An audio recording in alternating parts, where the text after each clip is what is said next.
શ્રી સયાજી વૈભવ સાર્વજનિક પુસ્તકાલય અને શ્રી નરેન્દ્ર હીરાલાલ પારેખ જ્ઞાનધામ વતી આપ સૌનું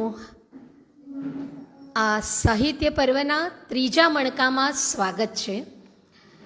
ખૂબ આનંદ ઉત્સાહથી 3 વર્ષથી આપણે આ ઉજવી રહ્યા છીએ. તો કાર્યક્રમની શરૂઆત કરીશું. યા દેવી સર્વભૂતેષુ શક્તિરૂપેણ સંસ્થિત નમસ્તસ્યે નમસ્તસ્યે નમસ્તસ્યે નમો નમઃ. કાર્યક્રમની ઓફિશિયલ શરૂઆત, વિધિવત શરૂઆત દીપ પ્રાગટ્યથી કરીશું. તો આદરણીય ડૉક્ટર શરીફાબહેન, પ્રમુખ શ્રી પ્રશાંતભાઈ અને મંત્રી માધવીબેનને વિનંતી, આપ દીપ પ્રાગટ્યમાં જોડાઓ.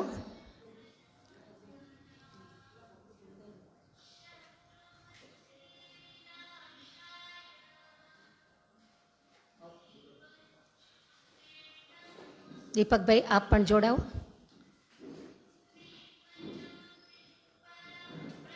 અસત્યો માહેથી પ્રભુ પરમ સત્ય તું લઈ જા, ઊંડા અંધારેથી પ્રભુ પરમ તેજે તું લઈ જા, મહામૃત્યુમાંથી અમૃત સમીપે નાથ લઈ જા.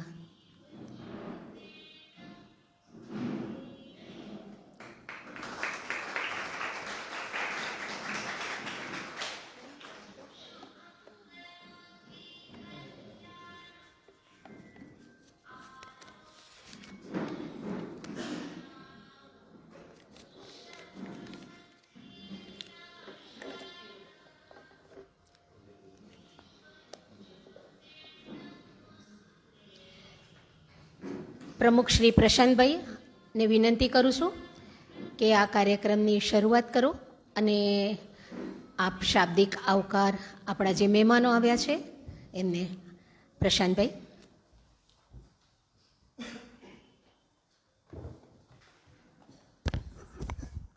સૌને નમસ્કાર. સાહિત્ય પર્વની આજે શરૂઆત થઈ રહી છે અને આજે પ્રથમ વક્તા તરીકે શરીફાબેન આપણને પ્રાપ્ત થયા છે. આપને ખૂબ હૃદયથી આવકારું છું. આજનો જે વિષય છે ભારતીય સાહિત્યમાં નારી ચેતના. નારી ચેતના તો સંસ્કૃતિમાં પૂરેપૂરી વણાયેલી છે, એટલે કોઈ પણ ક્ષેત્ર હવે તમે ગણો તો એ નારી ચેતનાથી જ ભરપૂર છે. એનો ખૂબ આનંદ છે.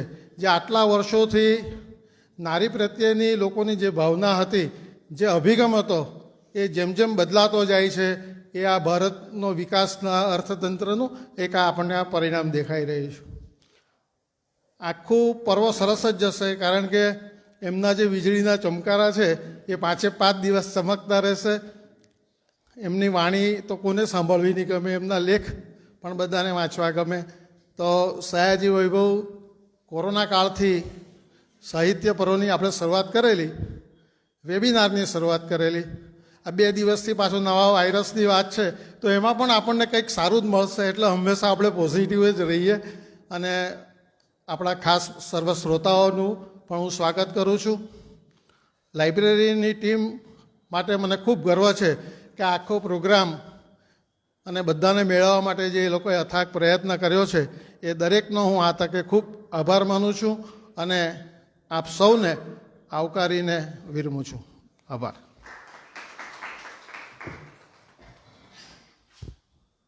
આભાર પ્રશાંતભાઈ.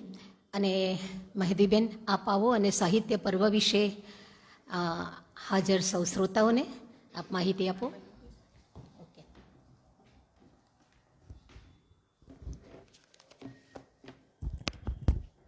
સૌને નમસ્કાર.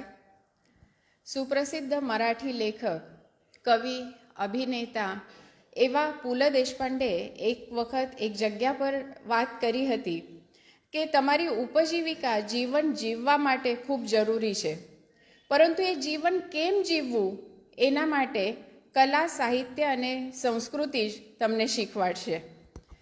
તો આ ત્રણેયનો સમન્વય થયો છે એવી સંસ્કારી નગરીના સાહિત્ય પ્રેમીઓનું આજે સ્વાગત કરતાં મને ખૂબ આનંદની લાગણી અનુભવું છું.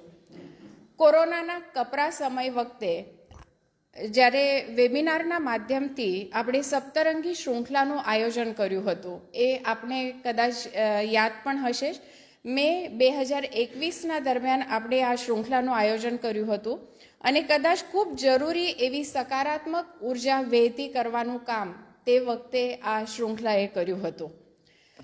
સયાજી લાઇબ્રેરીને 125 વર્ષ પૂરા થયા તે વખતે બીજા સાહિત્ય પર્વનું આપણે આયોજન કર્યું હતું અને આજથી સયાજી સાહિત્ય પર્વના 3જા મણકાનો શુભારંભ થાય છે. સ્ટેજ પર જે સ્ટેન્ડી દેખાય છે એમાં લખાયેલી દરેક પ્રવૃત્તિ નિયમિત રીતે લાઇબ્રેરીના પ્લેટફોર્મ પર થાય છે. લાઇબ્રેરી એટલે જ ફક્ત પુસ્તકાલય ન થતાં સમાજનું ઉર્જા સ્થાન અને ચેતના કેન્દ્ર પણ બની ગઈ છે. અહીં ખાસ ઉલ્લેખ કરવો ગમશે કે લગભગ કોઈ પણ કાર્યક્રમમાં આપણે ઇન્વિટેશન કાર્ડ છાપતા નથી. ફક્ત સોશિયલ મીડિયાના માધ્યમ થકી જ આટલા શ્રોતાઓ થાય છે. અને શરીફાબેન, કદાચ કાલે આપણે જે પોસ્ટ મૂકી હતી અને એમાં જે ચર્ચા થઈ હતી તો એનો સાર એવો હતો કે આવી પ્રવૃત્તિ કદાચ રાજકોટ, અમદાવાદ, સુરતમાં પણ નથી થતી અને એટલા માટે પણ સયાજી લાઇબ્રેરી નવસારીનું એક ગૌરવ છે. અગત્યની સૂચના કે રોજ 8:30 વાગે શાર્પ અહીંયા પ્રોગ્રામ શરૂ થશે. આજે વિધિવત ઉદ્ઘાટન માટે આપણે દીપ પ્રાગટ્ય કર્યું છે. આવતીકાલથી ફક્ત સંચાલક વક્તાનો પરિચય આપશે અને ત્યાર પછી તરત જ વક્તવ્ય શરૂ થશે. એટલે આપ આપણું સ્થાન યોગ્ય સમયે જાળવી લેશો. ક્લાઇમેટ મિશન માટે આપણે 12મી સપ્ટેમ્બર 2024થી એક ખૂબ મોટો પ્રોજેક્ટ પર્યાવરણ પ્રહરી નંદનવન નવસારી શરૂ કર્યો છે. 1 જાન્યુઆરીથી નવસારી શહેરમાં પ્લાસ્ટિક બંધી, જે સિંગલ યુઝ પ્લાસ્ટિક છે એના પર આવી છે, પરંતુ એ પ્રોજેક્ટ તો આપણે પ્રચાર અને પ્રસાર માટે સપ્ટેમ્બર મહિનાથી ઓલરેડી શરૂ કર્યો છે. એટલે બહાર આપણે કાપડની થેલી પણ મૂકી છે. જો કોઈની ઈચ્છા હોય અહીંયાથી ખરીદી કરવાની તો આપ ચોક્કસ અહીંયાથી લઈ શકશો. અને ખૂબ મામૂલી એનું મૂલ્ય છે.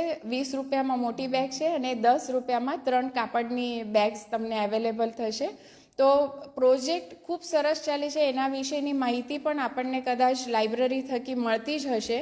પરંતુ જે સાહિત્ય પર્વનું આયોજન થયું છે એમાં ખૂબ ગૌરવ સાથે હું એક વાત કહેવા માંગીશ કે મહાદેવભાઈ દેસાઈ અને જયપ્રકાશભાઈએ જે સપનું અહીંયા રચ્યું અને જે પાયારૂપ કાર્ય કર્યું છે એના ફળ કદાચ આજે અમને મળી રહ્યા છે.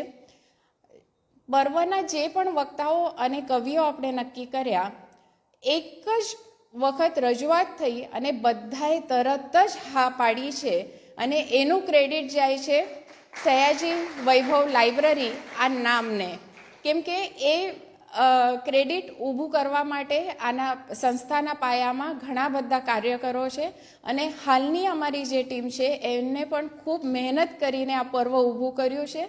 અને સાહિત્ય પ્રેમીઓ માટે જ્યારે આવું કંઈક આયોજન થતું હોય તો રોજ આપ અહીંયા આવતા રહેશો. 5 દિવસના 5 એટલા સરસ વક્તાઓ છે અને દરેક વક્તાનો વિષય અને વિચાર યુનિક હશે એની ખાતરી આપીને વિરમું છું. Thank you.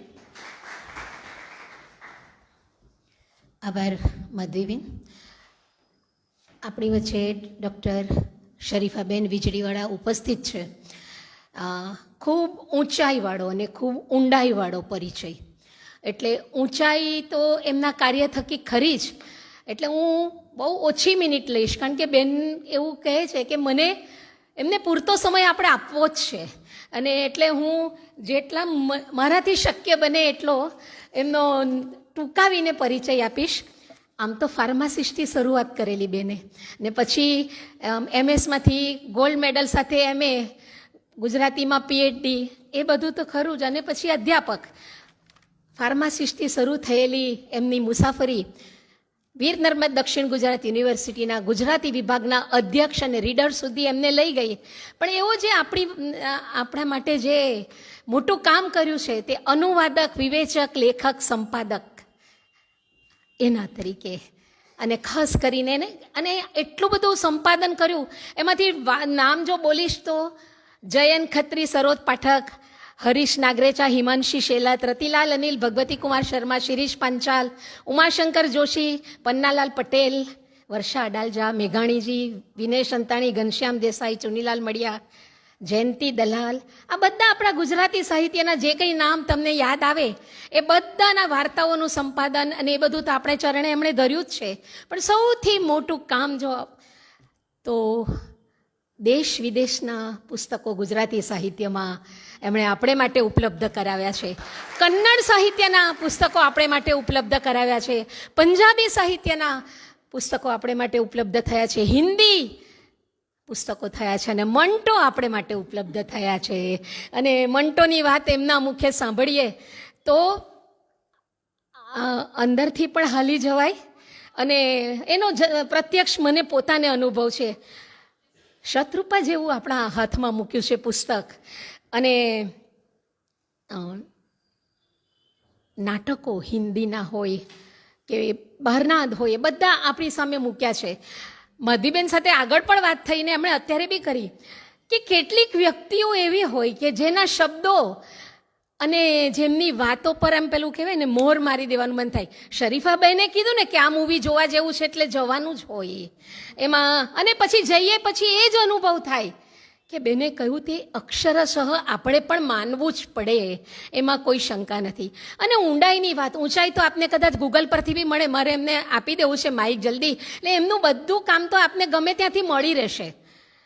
પણ બેન, આપના સંપર્કમાં આવેલી વ્યક્તિઓ તો ગુજરાતી ભાષા સુધી ગઈ, પણ આપને ખબર નહીં હશે કે આપના થકી આપના સંપર્કમાં, સીધા સંપર્કમાં ન આવેલી વ્યક્તિઓ પણ ગુજરાતી ભાષા સુધી ગઈ છે.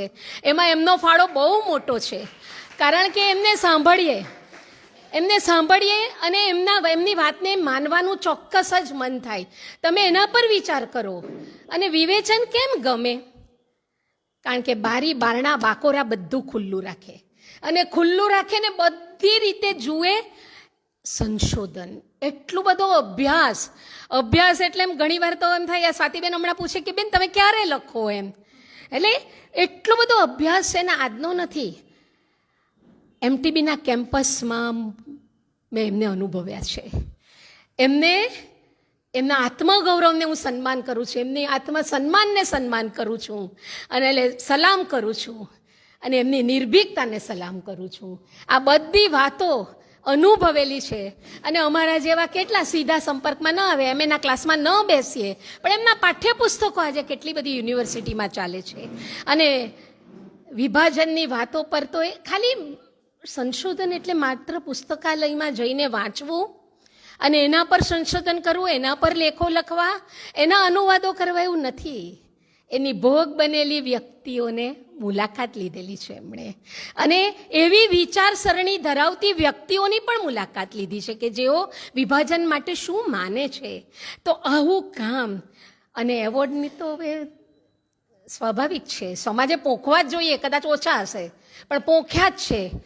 ગોલ્ડ મેડલથી શરૂઆત થયેલી તો સ્ટેટ લેવલના કેટલા બધા એવોર્ડ, નેશનલ લેવલના કેટલા. હું પારિતોષિકની વાત નથી જ કરવાની. બેનને 8:45 મારે માઇક આપવું જ છે. હા, કારણ કે આપણે એમને સમય જે આપ્યો છે, પહેલો દિવસ છે એટલે એમને ઓછો તો અમે નહીં જ આપીએ.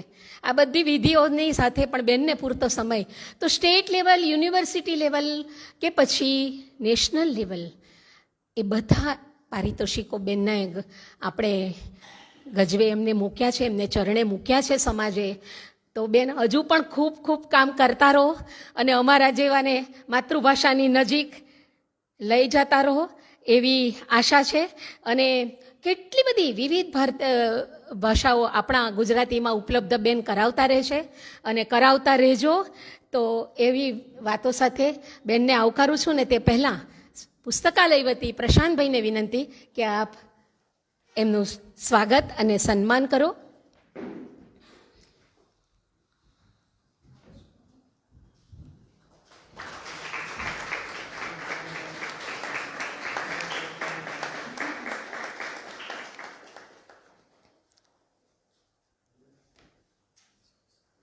નસીબદાર PhDના વિદ્યાર્થીઓ છે કે જે એમના માર્ગદર્શન હેઠળ સંશોધન કાર્ય કર્યું છે. તો બેન આવો અને આપની વાત વેતી મૂકો.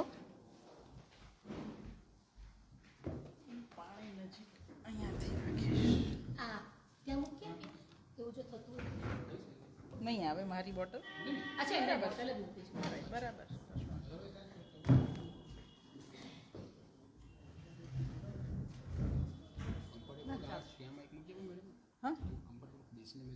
ના, હું બેસીને નથી કરવાની.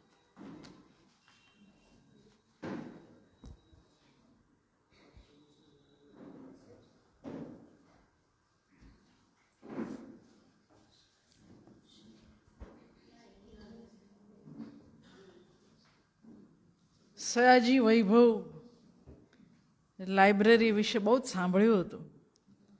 એના રૂબરૂ થવા માટેનું નિમિત્ત ઊભા કરનાર તમામનો હું આરંભે આભાર માની લઈશ, કારણ કે એકવાર બોલવાનું શરૂ કરીશ પછી એ બધું યાદ નહીં રહે. હું તમારા માટે આજે 15 ભારતીય નવલકથા, 20 ભારતીય આત્મકથા અને લગભગ 40થી 50 વાર્તાઓ આટલું લઈને આવી છું. કેટલું પૂરું કરી શકીશ એ મને ખબર નથી, પણ આ તમામ નવલકથા અને તમામ આત્મકથા વિશે યુટ્યુબ પર આખું મૂકેલું છે, એટલે જે બાકી રહી જાય એ હિસાબ તમે ત્યાંથી કરી શકશો. વાત છે નારી ચેતનાની. એવા સમયગાળામાં હું અને તમે આ વાત કરવા માટે ભેગા થયા છીએ જ્યારે આપણે એવું માનીએ છીએ કે હવે કોઈ પ્રશ્નો નથી, સ્ત્રીને હવે કોઈ પ્રશ્નો નથી, હવે વાત કરવાની જરૂર નથી, ઉલટાના હવે તો પુરુષો આપઘાત કરી રહ્યા છે. એ સમયગાળામાં શા માટે આપણે આવી વાત કરવી જોઈએ? પણ જે રીતે કશું વાંચ્યા ભણ્યા લખ્યા વગર પન્નાલાલ પટેલ અપવાદ હોય, એમ આવા આપઘાત પણ અપવાદ હોય. બહુ દુનિયા બદલાઈ નથી, એ સ્પષ્ટતા સાથે હું મારી વાત શરૂ કરીશ. ભારતીય સમાજમાં સ્ત્રીની હાલત કેવી હતી? બદલાતા સમય સાથે એ હાલત કેવી રીતે બદલાતી ગઈ?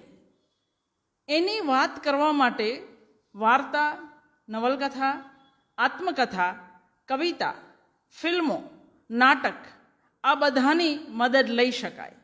હું આત્મકથાની ખાસ વાત એટલે કરીશ કે તમારામાંથી કોઈ એવું કહી શકે કે નવલકથા, વાર્તા, કવિતા, નાટક એ તો બધી કલ્પનાઓ છે, એટલે છેલ્લે આત્મકથાની વાત કે એ કલ્પના નથી, એ જેના પર વીતી છે એ લોકોએ પોતાની વાત માંડી છે. પણ વાત શરૂ કરીશું નવલકથાથી. પરંપરાગત ભારતીય સ્ત્રી લગભગ એક સરખું જીવન જીવતી હતી. જો નવાઈ લાગે, હું આસામથી માંડી દક્ષિણ બંગાળ, મરાઠી, ગુજરાતી, હિન્દી, પંજાબી બધી જ નવલકથામાંથી પસાર થઈ. ભારતીય સ્ત્રીની સમસ્યાઓ એક જ સરખી છે, કોઈ ફરક નથી. એ સ્ત્રીનો જીવન સંઘર્ષ અને એની સમસ્યાઓ લગભગ સરખી.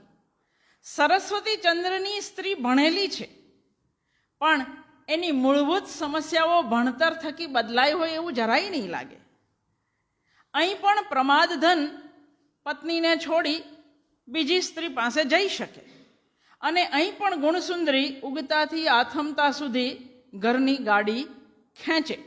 અહીં પણ માનચતુર બધા દેવલા ગોળીમાં, પાણીની ગોળીમાં નાખી શકે. એટલે પુરુષ એ માલિક છે આખા ઘરનો, એ તમે સરસ્વતી ચંદ્રની ભણેલી સ્ત્રીઓ વચ્ચે પણ જોઈ શકો છો. ટાગોરની ચોખેરવાલીની વિનોદીની તમને જરાક નોખી લાગે, પણ શરદ બાબુની નારી તો વેઠે વધારે, બોલે ઓછું, અને વિદ્રોહ તો જાણે શરદ બાબુની સ્ત્રી શીખી જ નથી. ત્યાગ મૂર્તિ, પ્રેમ મૂર્તિ આ બધા બીબા એની અંદર એ બિલકુલ ઢળેલી છે. ભારતીય નારી અપવાદને બાદ કરતા સદીઓથી ચાલી આવતી રૂઢિ અને પરંપરા મુજબ પુરુષ પ્રધાન સમાજે ઘડેલા રૂઢિચુસ્ત માળખામાં જીવે જતી હતી. પરંતુ આઝાદીની ચળવળ નિમિત્તે દેશના લગભગ દરેક પ્રાંતની સ્ત્રીએ ઘરનો ઉંબરો ઓળંગ્યો. અલબત્ત એમાં નગરની સ્ત્રી વધારે હતી અને ગ્રામીણ સ્ત્રી ઓછી હતી, પણ પ્રભાવ તો આખા દેશે ઝીલ્યો. અને એની પાછળ એક 50-60 કિલોનો માણસ, અઢી હાડકાનો, મોહનદાસ કરમચંદ ગાંધી એ જવાબદાર હતો.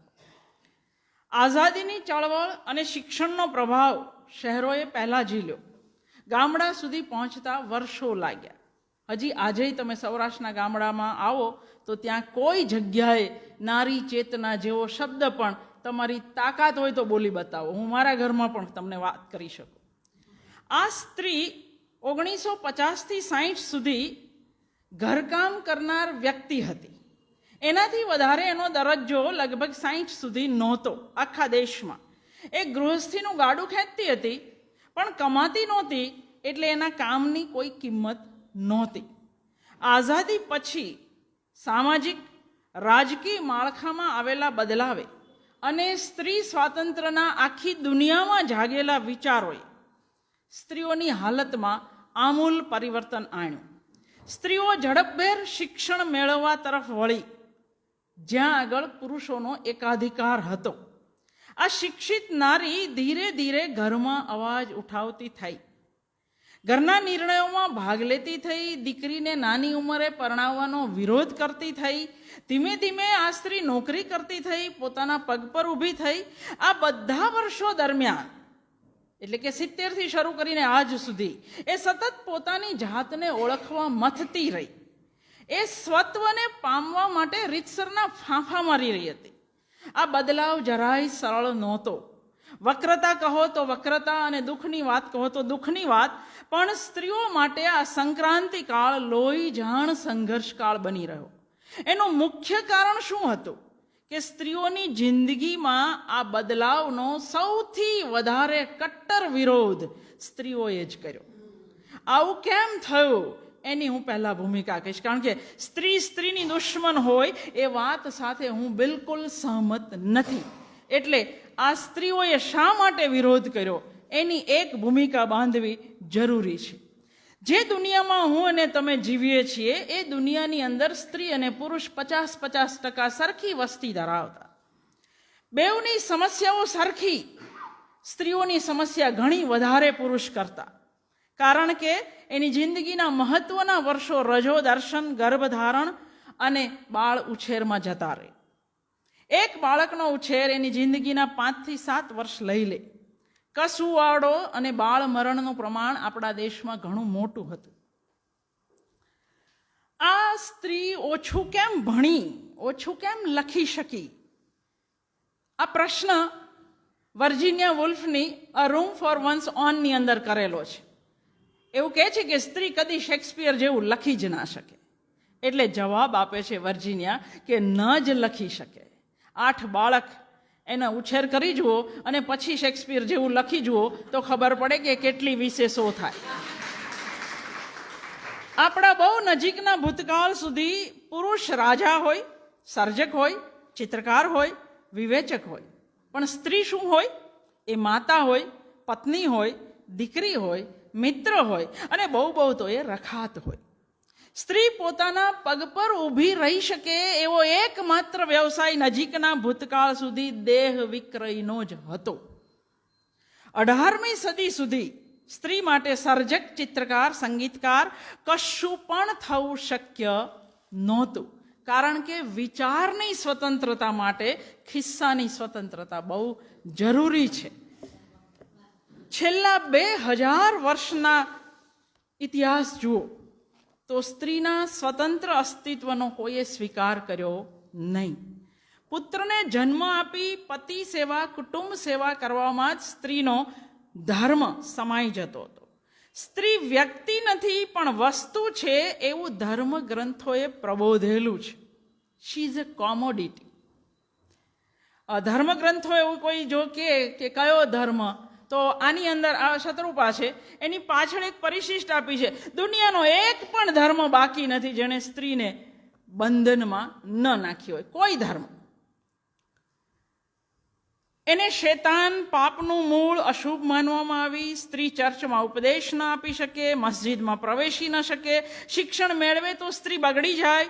ધર્મ, સંસ્કૃતિ અને સમાજે પ્રબોધેલા આ અફર વિધાનોનો એટલો તો પ્રબળ પ્રભાવ પડ્યો કે સ્ત્રી પોતે પણ પોતાને ઉતરતી માનતી થઈ ગઈ. એટલે એક સાયકોલોજીની એક ચોપડીમાં એક અદ્ભુત વિધાન છે કે male supremacy is more firmly rooted in female psyche than in male thinking. પુરુષ નથી માનતો તમને ઉતરતા, પણ તમે પોતે તમારી જાતને ઉતરતા માનતા થઈ ગયા. પવિત્રતાના બધા જ બંધનો માત્ર સ્ત્રીઓ માટે જ કેમ? સ્ત્રી નથી પૂછતી પ્રશ્ન. બધા વ્રત પતિ કે પુત્ર માટે જ કેમ? સ્ત્રી ધર્મ છે, પણ પુરુષ ધર્મ જેવું કદી સાંભળ્યું છે ખરું? સતી શબ્દ છે, પણ કોઈએ એનું પુલ્લિંગ ક્યારેય શોધ્યું છે ખરું શબ્દકોશમાં? સતો નથી આપણે ત્યાં. સ્ત્રી આવા પ્રશ્નો કરતી બંધ થઈ ગઈ. પતિ પરાયણ સ્ત્રીના વખાણ થાય, પણ પત્ની પરાયણ પુરુષ હોય. હું તો બહુ બધા મિત્રોને એવા ઓળખું છું કે જે પત્નીને બહુ મદદ કરતા હોય ને, આઈ સેલ્યુટ ધેમ, પણ એની નિંદા કરનાર સૌથી વધારે સ્ત્રીઓ જ હોય. આવું કેમ થયું? તો એનું કારણ છે 3000 વર્ષનો ઇતિહાસ. ઇતિહાસ કશું કે ને તો આપણે ન માનીએ, પણ જો ધર્મગ્રંથ કે ને તો આપણે બિલકુલ માનીએ. અને આ ધર્મગ્રંથો અને સંસ્કૃતિએ ભેગા થઈને પ્રબોધેલ વિધાન છે, જે સ્ત્રી માટે અંતિમ વિધાન બની ગયું. ધારો કે સ્ત્રીને દેવી તરીકે સ્થાપી, આદર્શ મૂર્તિ બનાવી, એ પછી પણ સ્ત્રી સમાજમાં અને પરિણામે સાહિત્યમાં હંમેશા સેકન્ડ સેક્સ જ રહી. સિમોન દ બુવાનું બહુ જાણીતું પુસ્તક 1949માં સેકન્ડ સેક્સ, બધાએ વાંચવું જોઈએ. નવાઈ એ લાગે, દુનિયાની આટલી બધી વિવિધ સંસ્કૃતિઓ, વિવિધ ધર્મો, અનેક દેશો, બધાના ઇતિહાસ તપાસશો તો પ્રશ્ન થશે, આટલી ભાતીગળ સંસ્કૃતિઓ, આટલા ધર્મ પ્રવર્તકો, મનુષ્ય જાતિનો આટલો લાંબો ઇતિહાસ, અને છતાંય દરેક સ્થળ કાળમાં સ્ત્રી પુરુષ વચ્ચે આટલી અસમાનતા કેમ? કામના પ્રકારો, સામાજિક જવાબદારી, મિલકતનો વારસો, આ બધી બાબતે પુરુષ પ્રધાન સમાજે સ્ત્રીને હંમેશા બીજા નંબરે જ માની, એને હ્યુમન નહીં પણ વુમન તરીકે જોઈ. પરિણામે સ્વાભાવિક છે, સાહિત્ય કૃતિ એ દર્પણ છે સમાજનો, એ જ છબી ઝીલે. ઉગતાથી આથમતા સુધી ઘર ગૃહસ્થીનું ગાડું ખેંચનારી આ સ્ત્રીને જો તમે એવું પૂછો કે તું શું કરે છે, તો એ જવાબમાં જો નોકરી નહીં કરતી હોય તો એ કંઈ નથી કરતી એવું જ કે. હકીકતે ક્યારેક ઉગતાથી આથમતા સુધીનો એક દિવસ ખેંચી આપો. રવિન્દ્ર પારેખની એક નવલકથાની વાત કરવાની પછી જો ટાઈમ નહીં રહે, લટ હુકમ, તો એક જ દિવસમાં ભાન થઈ જાય પુરુષને કે આ કંઈ નથી કરતી બરાબર કેટલું બધું કરે છે. જેના થકી જીવનનું સાતત્ય, સૃષ્ટિનું સાતત્ય ટકી રહે, એ નારીને એની જગ્યા બતાવવા માટે એટલી હદે કહેવાયું કે વુમન ઇઝ નથિંગ બટ એ વોમ્બ. એ ગર્ભાશય સિવાય કશું નથી. માતૃત્વનો અપાર મહિમા કરનારો આપણો સમાજ બળાત્કારનો ભોગ બની માં બનતી સ્ત્રીને હંમેશથી તરછોડતો આવ્યો છે. વિજ્ઞાનનું સત્ય જાણ્યા પછી એક્સ ક્રોમોઝોમ ને XY ક્રોમોઝોમ આપણે જાણીએ છીએ, છતાંય દીકરીઓને જન્મ આપતી સ્ત્રી આજે પણ ગાળ ખાય છે. એને સંતાન નહીં જન્મે તો પણ એને ગાળ પડે છે. એટલે જ પેલા લોક સાહિત્યની અંદર એ સ્ત્રીએ ગાયું હશે કે રાંદલ પાસે માંગ્યું હશે, ખોળાનો ખૂંદનાર દેને રન્ના દે, આ વાંજિયા મેણા તો માડી બહુ દોહિલા. એ એટલે જ ગાયું હશે. જ્યારે મળ્યું હશે સંતાન, ત્યારે એ લોક સાહિત્યની સ્ત્રી ગાય ઉઠી છે, તમે મારા દેવના દીધા છો, આવ્યા છો તો અમર થઈને રો. એનું કારણ, આ કેમ ગીત કોઈ પુરુષે ના ગાયું, આ સ્ત્રીએ જ કેમ ગાયું? કારણ કે વેઠવાનું એના ભાગે જ આવેલું હતું. ક્યારેક માત્ર દેહ, ક્યારેક માત્ર આત્મા. આજે સંસ્કૃતિના જે વળાંક પર સ્ત્રી આવીને ઊભી રહી છે, ત્યાં તો માત્ર જાતિતાનો પર્યાય બની ગઈ છે. કાં તો તમે મોડેલ જુઓ, અથવા તો પેલી ક્રિકેટ મેચોની અંદર ઉછળતી છોકરીઓ જુઓ. ક્યારેક માત્ર આત્મા, ક્યારેક માત્ર શરીર. આ સ્ત્રીને સમાજે ક્યારેય એની આખી ઓળખ આપી જ નહીં કે સ્ત્રી બરાબર આત્મા વત્તા દેહ, બેવ ભેગું થાય તો. એ હંમેશા પુરુષ સંદર્ભે જ ઓળખાતી આવી, જીવનમાં પણ અને પરિણામે સાહિત્યમાં પણ. તમે કોઈ પણ નવલકથા ઉંચકો જ્યાં લેખક તમને સીધું સંબોધન કરતો હોય, આપણે સીધો સાદો દાખલો સરસ્વતી ચંદ્રનો લઈએ, તો લેખક હંમેશા વાચકને પુરુષ તરીકે સંબોધશે. સ્ત્રી વાંચનારી હોય નહીં. સાહસ કથાઓ કે આપણી બધી જ રોમેન્ટિક નવલકથાઓમાં ચાલક બળ હંમેશા પુરુષ જ. તેજસ્વી નાયિકાઓ છેલ્લે તો પુરુષના ચરણે સમર્પિત થાય. મુનશીની તમામ નાયિકાઓને જોઈ લો.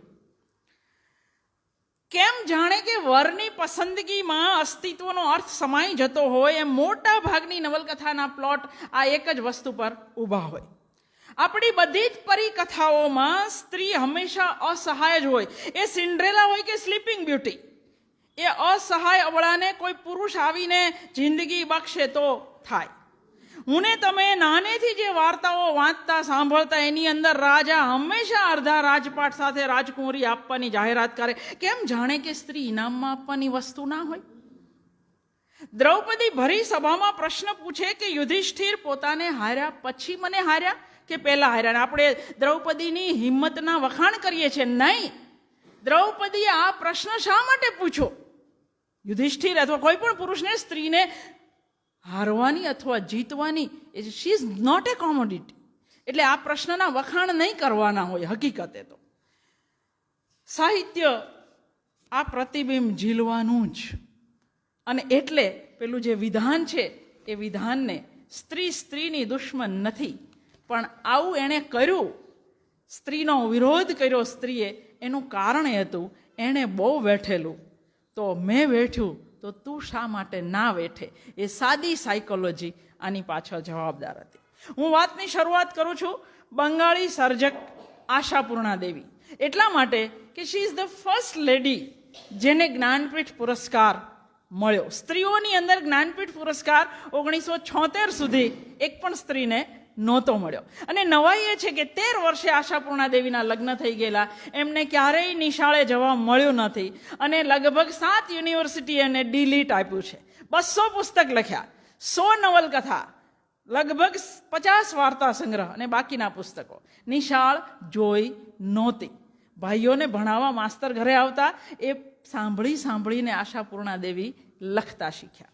તો એની 3 નવલકથા, પ્રથમ પ્રતિશ્રુતિ, સુવર્ણલતા, બકુલ કથા, એને પ્રથમ પ્રતિશ્રુતિને જ્ઞાનપીઠ મળેલો છે. આ કથા ત્રયી છે. બધા પાત્રો ત્રણેયમાં સરખા છે. જો મારી ઉંમર 40 વર્ષની હોત તો મેં આ ત્રણેય નવલકથાનો અનુવાદ કર્યો હોત, એવું હું કહું. એટલી કથારસથી ધસમસતો કથારસ કોને કહેવાય, એના માટે પણ આ નવલકથા વાંચજો. અને બહુ જ સારો જ્ઞાનપીઠે એનો અનુવાદ હિન્દીમાં કરાવડાવેલો છે. 1800 પાના છે. એટલા માટે હવે હું કોઈકને અહીંયા બેઠેલાને કહું કે અનુવાદ કરજો એમ. આ 3 નવલકથાની વાત કરીશ. કર્ણાટકના શશી દેશપાંડેની ધ લોંગ સાયલન્સ અંગ્રેજી છે. તેલુગુ સર્જક વોલ્ગાની સ્વેચ્છા, જેને હમણાં મિનળબેનને અનુવાદ કર્યો. તમિલ નારીવાદી સર્જક રાજમ કૃષ્ણનની કરીપુ મણિગાળ, એટલે ખારા આંસુ નામે એનો અનુવાદ થયો છે. ઈલા આરબ મહેતાની 32 પુતળીની વેદના. હિન્દી સર્જક પ્રભા ખેતાનની છિન્નમસ્તા. મરાઠી સર્જક આશા બગેની ભૂમિ. વર્ષા અડાલજાની ક્રોસરોડ. અમૃતા પ્રીતમની પિંજર. કૃષ્ણા સોબતીની 3 નવલકથા. ઇસ્મત ચુગતાઈની ટેઢી લકીર.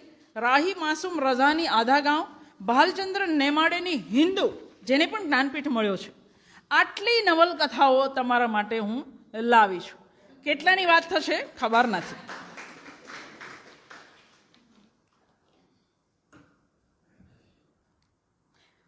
સોરી, એક દવાના કારણે આ થઈ રહ્યું છે અને એમાં મારો છૂટકો નથી.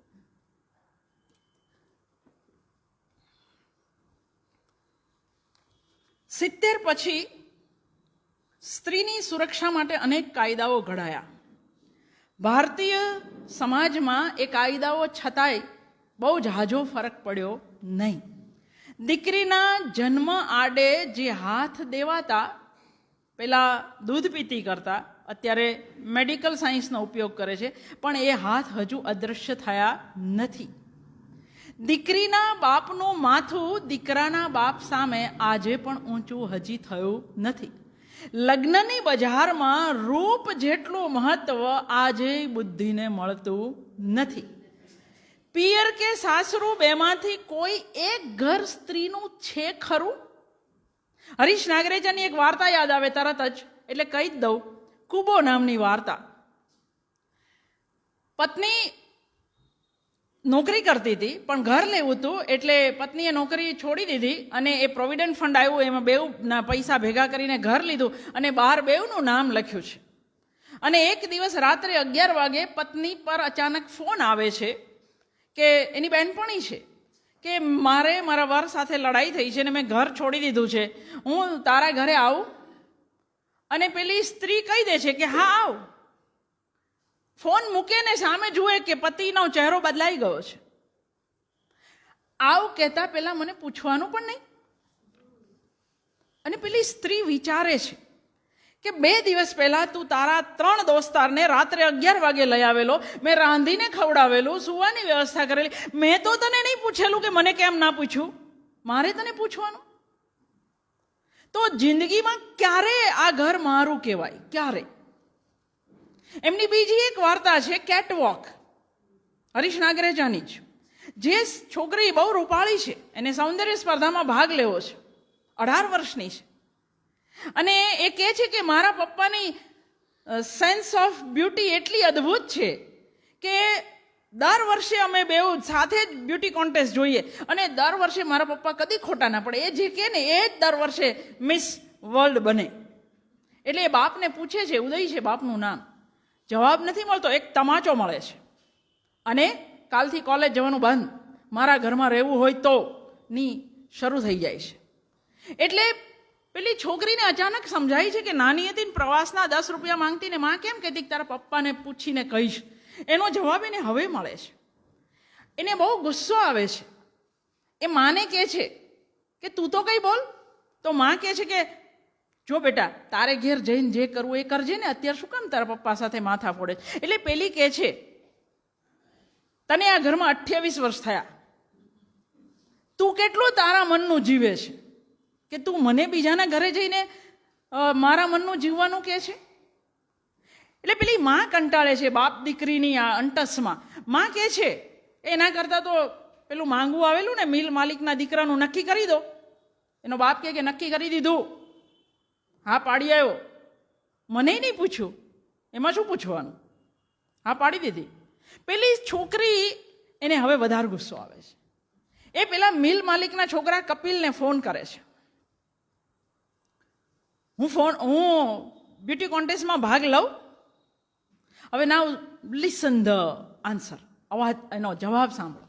એ કહે છે કે હા બિલકુલ ભાગ લે, જીતીશ તો મારી મિલની મોડેલ બનીશ, અને જો ભાગ નહીં લે તો મારા ઘરની વહુ બનીશ. Choice is yours. પસંદગી આ જ રીતે અપાઈ છે હંમેશા સ્ત્રીને. એટલે ઘર કોનું, આ પ્રશ્ન નવલકથાઓ પણ પૂછે છે, માત્ર વાર્તાઓ જ નથી પૂછતી. સ્ત્રીને જોવાની પુરુષની દૃષ્ટિમાં આ કાયદા કાનૂનથી કોઈ ફરક આવ્યો ખરો? સ્ત્રીની સુરક્ષાની ચિંતા ઓછી થઈ ખરી? તમે આ મેં પૂછ્યા એ બધા જ પ્રશ્નોના જવાબ તમારે લાચારીથી નામાં જ આપવાના થશે. એનું કારણ છે 3000 વર્ષની રૂઢિ અને માન્યતાઓ 50-75 વર્ષમાં તો ન બદલાય, વાર લાગશે. આ બધાની વચ્ચે જે સ્ત્રીઓએ પોતાના અધિકારો, પોતાનું અસ્તિત્વ પ્રાપ્ત કરવા સમાજની દિવાલોમાં માથા અફાળ્યા, લોહી જાણ સંઘર્ષ કર્યો, એની આજે હું વાત કરીશ. સ્ત્રી પોતાના હક માટે જાગે, સભાન થાય એ સ્વાભાવિક જ પુરુષને ન ગમે, એટલે આ સંઘર્ષ વધારે આકરો બને. એ પુરુષ મારા ઘરમાં રહેવું હોય તો જેવો અકળામણ ભર્યો આદેશ આપે, અથવા તારે જવું હોય ત્યાં જા એવી ભાષામાં એ ઉદારતા પણ દાખવે. 1935માં મેઘાણીની વેવિશાળ નવલકથા બહાર પડી, અને એ સ્ત્રીને તો, ભાભુને તો વધારે અઘરો વિકલ્પ આપ્યો છે એના પતિએ કે જા વેશ્યાવાળે જા, આવું કહ્યું છે. કારણ કે એણે દીકરીનો સાથ આપ્યો એટલા માટે. આશાપૂર્ણા દેવીની કથાત્રયીમાં 3 પેઢીની કથા છે. ઘરની 4 દિવાલમાં જીવનારી બંગાળી સ્ત્રીની આ કથા આમ તો આખા ભારત દેશની કથા છે.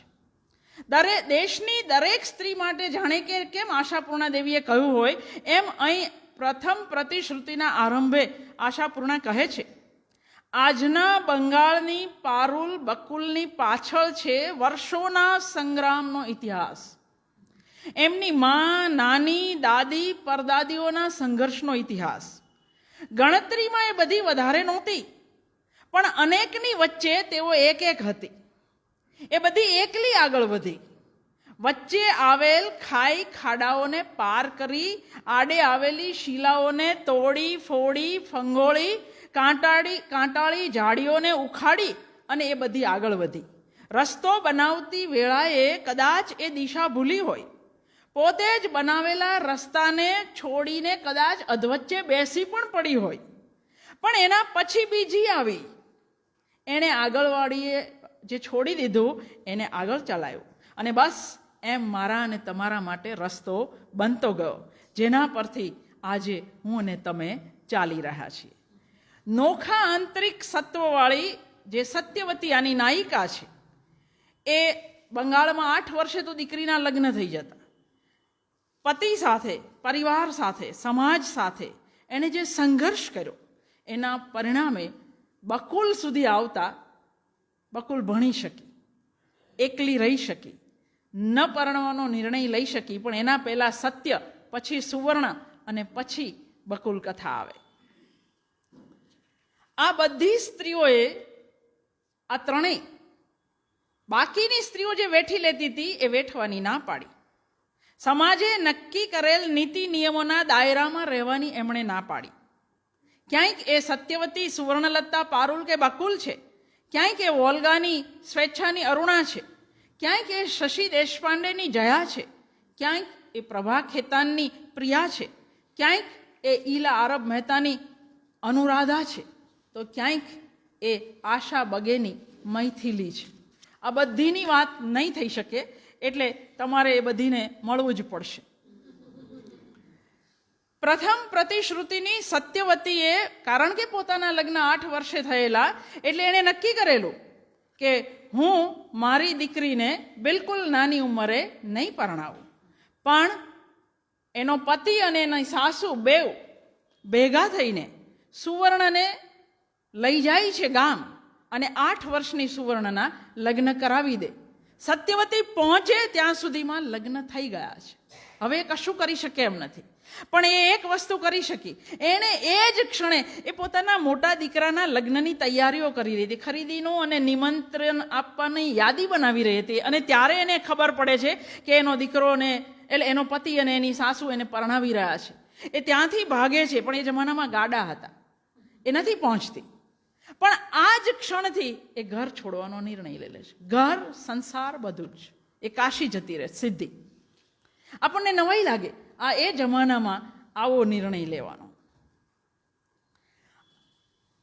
આ સમયગાળાની અંદર 8-9 વર્ષની દીકરીને એટલા માટે પરણાવી દેતા. વર્ષા અડાલજાની ક્રોસ રોડમાં કહે છે કે મોટું ઘર મળતું હોય પછી સારો વર ન મળે તો એના કરતાં પરણાવી દેવું. ભાલચંદ્ર નેમાડેની હિન્દુમાં તો એક પાત્ર કહે છે કે દીકરી જાતને ભણીને શું કરવાનું, છેલ્લે તો લગ્ન જ કરવાના ને. નાની ઉંમરમાં સારો સંબંધ મળી જતો હોય તો પરણાવી દેવાની. આ છોકરીઓને 8 થી 10 વર્ષ મોટો પતિ મળતો. સુવર્ણલતાની અંદર છે કે 9 વર્ષની છોકરી પતિનો બળાત્કાર સહન નથી કરી શકતી, એટલે બીજી રાત્રે એ સુવા જવાની ના પાડે છે. પણ જવું તો પડે જ, સાસરિયા કોઈ માનતા નથી, અને એ છોકરીને મારી નાખે છે. આવી વહુ નહીં જોઈએ. એટલે સત્યવતી છે એ એની બહેનને કહે છે કે ફરિયાદ કર ચાલ, અંગ્રેજ તો બધાની ફરિયાદ સાંભળે છે, અંગ્રેજો તો ન્યાયી છે, સતી પ્રથાના વિરોધી છે. પણ પેલી કહે કે ના રે ના, શું ફરિયાદ કરવાની, આપણી સ્ત્રીઓના તો આવા જ નસીબ હોય. તો આ હદે જ્યાં આગળ નસીબ સાથે બાંધછોડ થઈ ગઈ છે. વિધવા થાય એટલે એ કન્નડ હોય, બંગાળી હોય, ગુજરાતી હોય, એણે ચટ્ટાઈ પર સૂવાનું, સાદું ખાવું પીવાનું, એક ટાઈમ જ ખાવાનું, કોઈ મીઠાઈ એમને ન મળે. અને એટલે આ વિધવાઓ પછી નાની છોકરીઓ પાસે પણ આવા જ આકરા નિયમો પાલન કરાવડાવે. કોઈને નાગેશ કુકનૂરની ડોર ફિલ્મ યાદ કરો તો એ વિધવા થાય વહુ પછી એને સહાનુભૂતિથી રાખે છે, પણ જ્યાં સુધી એ લાલ ચૂંદડી ઓઢે છે ત્યાં સુધી તો સાસુ એની ઈર્ષા કરે છે. સ્ત્રી પરણીને સાસરે જાય એ સાથે માતા પિતાએ હોંશથી પાડેલા એના નામ સાથેનો નાતો તૂટી જાય, એને બીજું નામ આપવામાં આવે. આશાપૂર્ણા દેવીની નવલકથાઓમાં કોઈ વચલી વહુ છે, કોઈ મજલી વહુ છે, કોઈ નાની વહુ છે, કોઈ મોટી વહુ છે, કોઈને નામ નથી. બધા એને આ જ રીતે બોલાવે છે. ગુમનામીના આ અંધકારમાં રહેવાની આ સ્ત્રીઓને જાણે કે સદીઓથી આદત ન પડી ગઈ હોય. સ્ત્રીનું નામ એના વ્યક્તિત્વનો એક ભાગ છે એવું જાણે કે કોઈ માનતું જ નહોતું. જિંદગીનામાં પિંજર, આધા ગાંવ, ખામોશી, આ બધી સ્ત્રીઓ સાસરે જાય અને નામ બદલાઈ જાય. જિંદગીનામાની મીઠી મહતબ થઈ જાય,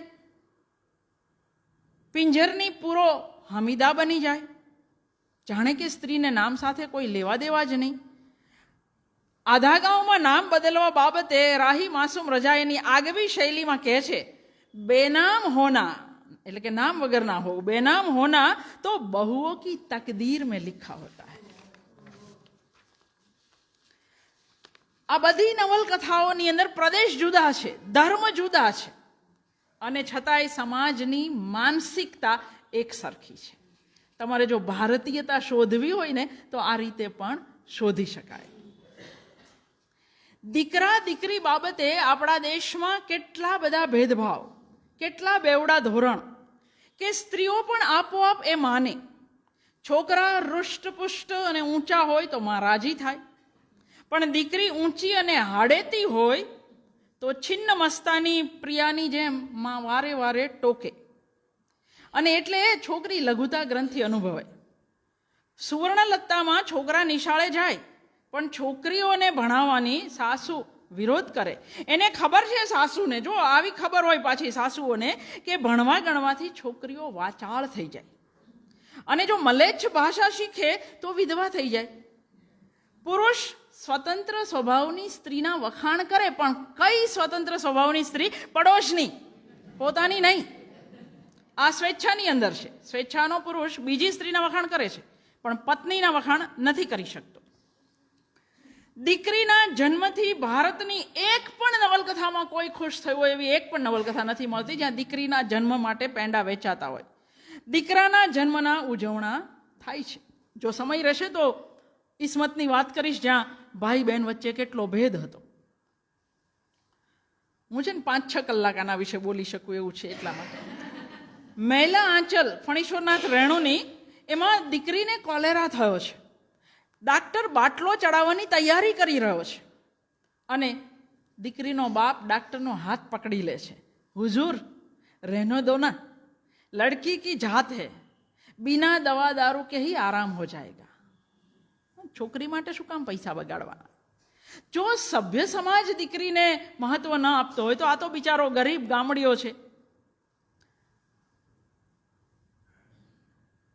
સંતાન માટે પુરુષ બીજા લગ્ન કરે, ધરતી ખોળે પાછો વળે, એનો રામ અયતાળ. દીકરો નથી એટલે માટે બીજા લગ્ન કરી આવે. પત્નીને કે પણ નહીં, બહેનને પણ ના કે, અને બીજી લાવે ત્યારે ખબર પડે કે આ ભાઈ પરણવા ગયેલા. આ નવલકથામાં એવું કહે છે, બેર બબુલ કે પેડ તો યો ही बड़े हो जाते हैं, આમ કે પેડ કા ખાસ ધ્યાન રખના પડતા હૈ. દીકરી તો બેર બબુલ, એ તો એની જાતે મોટી થઈ જાય. સ્ત્રી ભણે લખતા શીખે તો પાપ લાગે, એ વાત સદીઓથી સ્ત્રીના મનમાં જડબે સલાખ રીતે બેસાડી દેવાય છે. સત્ય જેવી 8-9 વર્ષની છોકરી આ વાતનો વિરોધ કરતા કહે છે કે સ્ત્રીઓ રાત દિવસ લડાઈ ઝઘડા કરે, ગાળાગાળી કરે, એનાથી તો સારું છે કે એ વિદ્યા શીખે. અને જો વિદ્યાની દેવી સરસ્વતી પોતે એક સ્ત્રી હોય તો પાપ કેવી રીતે લાગે? સત્ય કવિતા લખે છે 8 વર્ષની ઉંમરે, એટલે એની બહેનપણી તરત કહે છે છોકરીએ કવિતા લખવી જોઈએ. એટલે સત્ય તરત જ કે છોકરી છોકરી છોકરી. છોકરી શું માના પેટમાંથી નથી જન્મતી? નદીના પાણીના પૂરમાં વહીને આવે છે. એ એના ભણેલા પતિને કહે છે કે મારે અંગ્રેજી શીખવું છે. ન શીખાય, તું હિન્દુ સ્ત્રી છે તો તમે હિન્દુ પુરુષ નથી. મર્દોની વાત જુદી. જુદું કશું નથી. ધર્મ બધા માટે એક સમાન જ હોય. જો આ જ વાત ઈસ્મતની આત્મકથામાં આવશે. ઈસ્મત અને મંટો બેઉ પર એક વાર્તા માટે, મંટો પર એની વાર્તા માટે ને ઈસ્મત પર લિહાફ લખવા માટે કેસ થયેલો. એ સમયે દેશ એક હતો, એટલે લાહોરની અદાલતમાં કેસ ચાલી રહ્યો છે. અને ઈસ્મત જેના ઘરે ઉતર્યા છે એમ અસલમ એ જાણીતા લેખક, એટલે એમ અસલમ ઈસ્મતને કહે છે કે આપ ક્यों इस तरह का लिखती हो? તો પેલી કે મારે જે લખવું એ લખો, તમે મને પૂછો છો કયા પ્રકારનું લખવાનું, તો હું શા માટે પૂછું કે મારે શું લખવાનું? તો કે હમ તો ઠહેરે મર્દ જાત, હમ તો જો કુછ ભી लिखे, पर आप तो औरत जात हो, शरीफ हो. તો પેલી કે આપ શરીફ નહીં હો. હવે જેણે ગલગલિયા થાય એવું જ આખી જિંદગી, એમ અસલમે એવું જ લખેલું, જેને અશ્લીલ કહી શકાય એવું જ લખેલું. એટલે પેલો એટલો ગરમ થઈ જાય ને એવું કે આપ ક્યાં મર્દો કી બરાબરી કરના ચાહતી હો? ઈસ્મત તો આમે એને તો લેડી ચંગેઝ ખાન કહેલી છે, એટલે ઠંડે કોઠે જવાબ આપે કે નહીં, બિલકુલ બરાબરી કરના નહીં ચાહતી, મેં મર્દો से 2 कदम आगे रहना चाहती.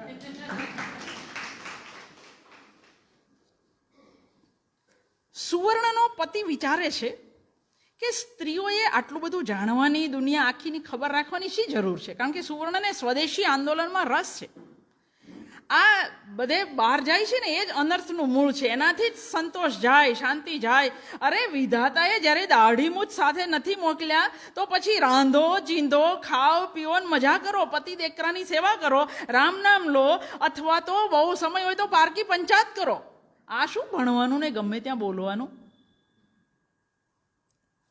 બકુલ કથાની અંદર દીકરી નાસી જાય છે, શંપા, અને એ રાહ જુએ છે કે એના બાપા છાપામાં જાહેરાત આપશે.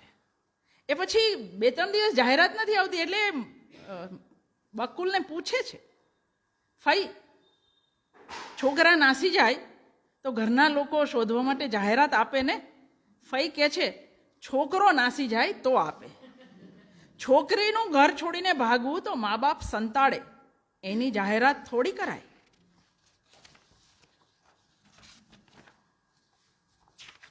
થોડું જવા દઈએ, કારણ કે આ મેં કહ્યું 1800 પાનાની નવલકથા છે. પણ સમય કેવી રીતે બદલાય છે? બકુલ કથામાં આપણે આ બદલાયેલો સમય 64માં પહેલો ભાગ, 68માં બીજો ભાગ, 74માં ત્રીજો ભાગ, આ ત્રીજા ભાગની અંદર આવતા આઝાદી આવી ગઈ છે. ભત્રીજીના લગ્ન કેમ નથી કર્યા? તો હજી તો કોલેજના ફર્સ્ટ યરમાં ભણે છે. અત્યારથી પરણાવીએ તો લોકો શું કહે? નહીં પરણાવીએ તો લોકો શું કહે થી સમય પરણાવીએ તો લોકો શું કહે ત્યાં સુધી આગળ વધી ગયો. સત્ય કે સુવર્ણ જેવી સ્ત્રીઓના વિદ્રોહથી સમય જતા સમાજ આપોઆપ બદલાય છે. પારુલ વિધવા થાય પણ કોઈ આચાર વિચારનું પાલન ન કરે. બકુલને ઈચ્છિત પ્રેમ ન મળ્યો, પણ પછીની પેઢીમાં શંપા એ ધરાર પોતાના ઈચ્છિત પ્રેમ માટે ભાગીને પણ એ મેળવે. તો સમય આ રીતે બદલાય.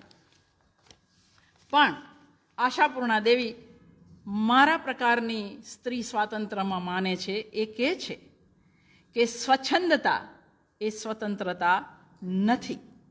ઓછા કપડાં, રંગના લપેડા અને ગમે તે સમયે રખડવું એ સ્ત્રી સ્વાતંત્ર્ય નથી.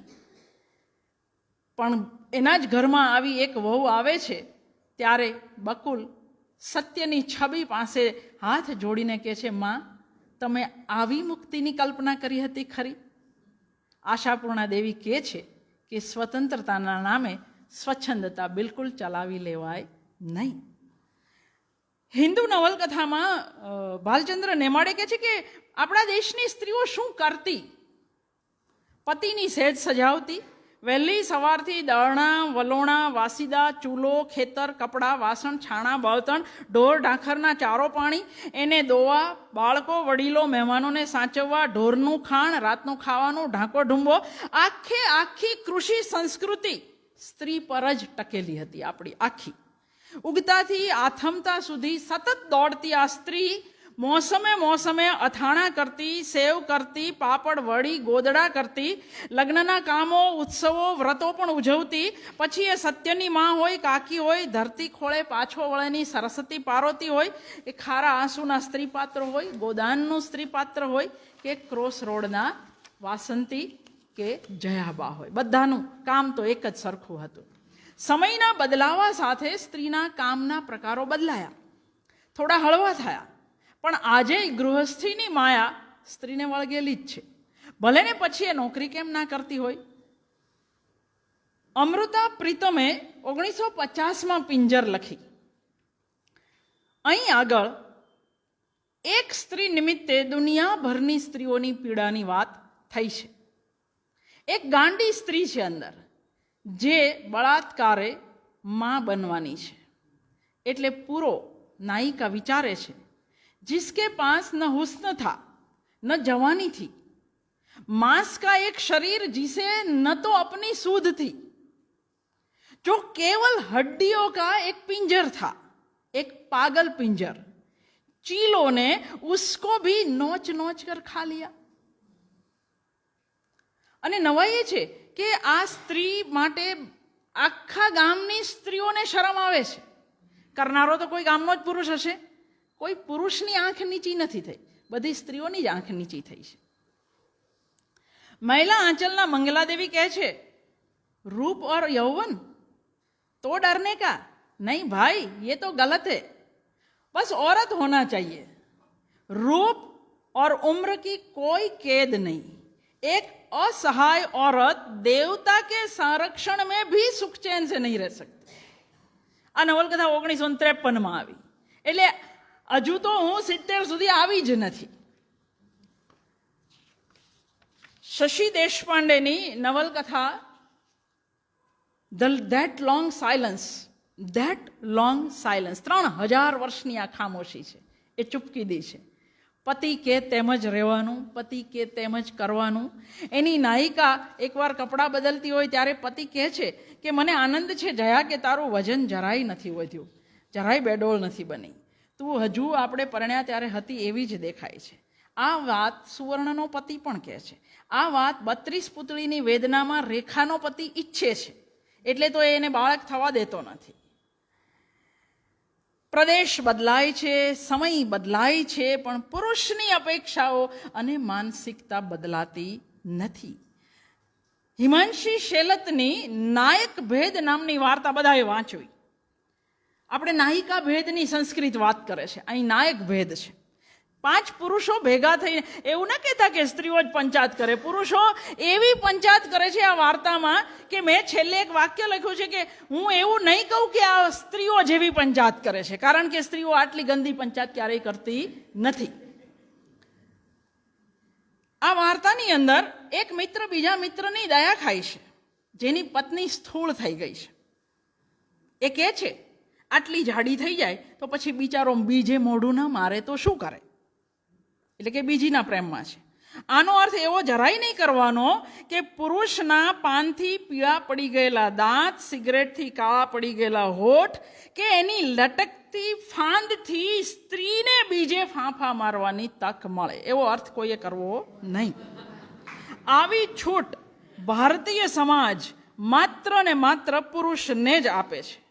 પતિ મૃત્યુ પામે તો સ્ત્રી અને બાળક બીજે ન જાય, મિલકત બીજે ન જાય, સ્ત્રી બીજે ન જાય, એ માટે સ્ત્રીને ફરજિયાત દિયર સાથે, જે દીકરાની જેમ મોટો કર્યો હોય એ દિયર સાથે પરણવું કેટલું તો અઘરું છે એ સમજવું હોય, એણે રાજેન્દ્રસિંહ બેદીની એક ચાદર મહેલી સી કાં તો વાંચવી અને ફિલ્મ જોવી. હેમા માલિનીએ જિંદગી એકાદ સારી ફિલ્મ કરી છે, એમાં આનો સમાવેશ થાય.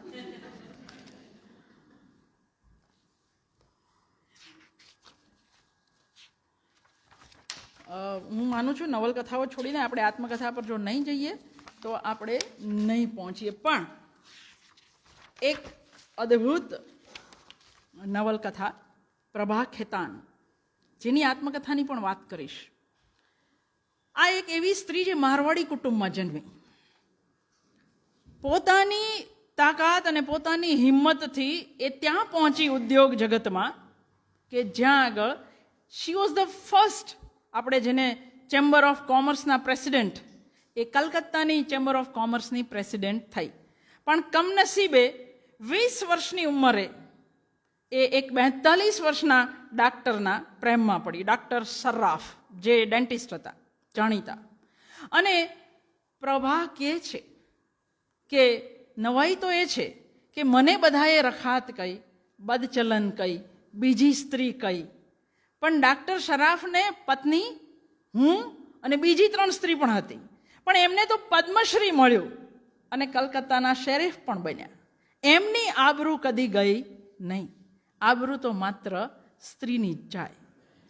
આ પ્રભા ખેતાન જ્યારે 10 વર્ષના હતા ત્યારે એના કઝિન ભાઈએ એના પર બળાત્કાર કરેલો અને વારે વારે કરેલો. એ કહે છે માને, એ દાઈ માને કહે છે, પોતાની માને, બધા કોઈને નહીં કહેવાનું. આ વાત ક્યારેય ભૂલી જજે, કોઈને કહેતી નહીં. તમને હાઈવે નામની ફિલ્મ જો યાદ આવે તો ત્યાં પણ મા બાપ ના જ પાડે છે કે કોઈને કહેવાનું નહીં.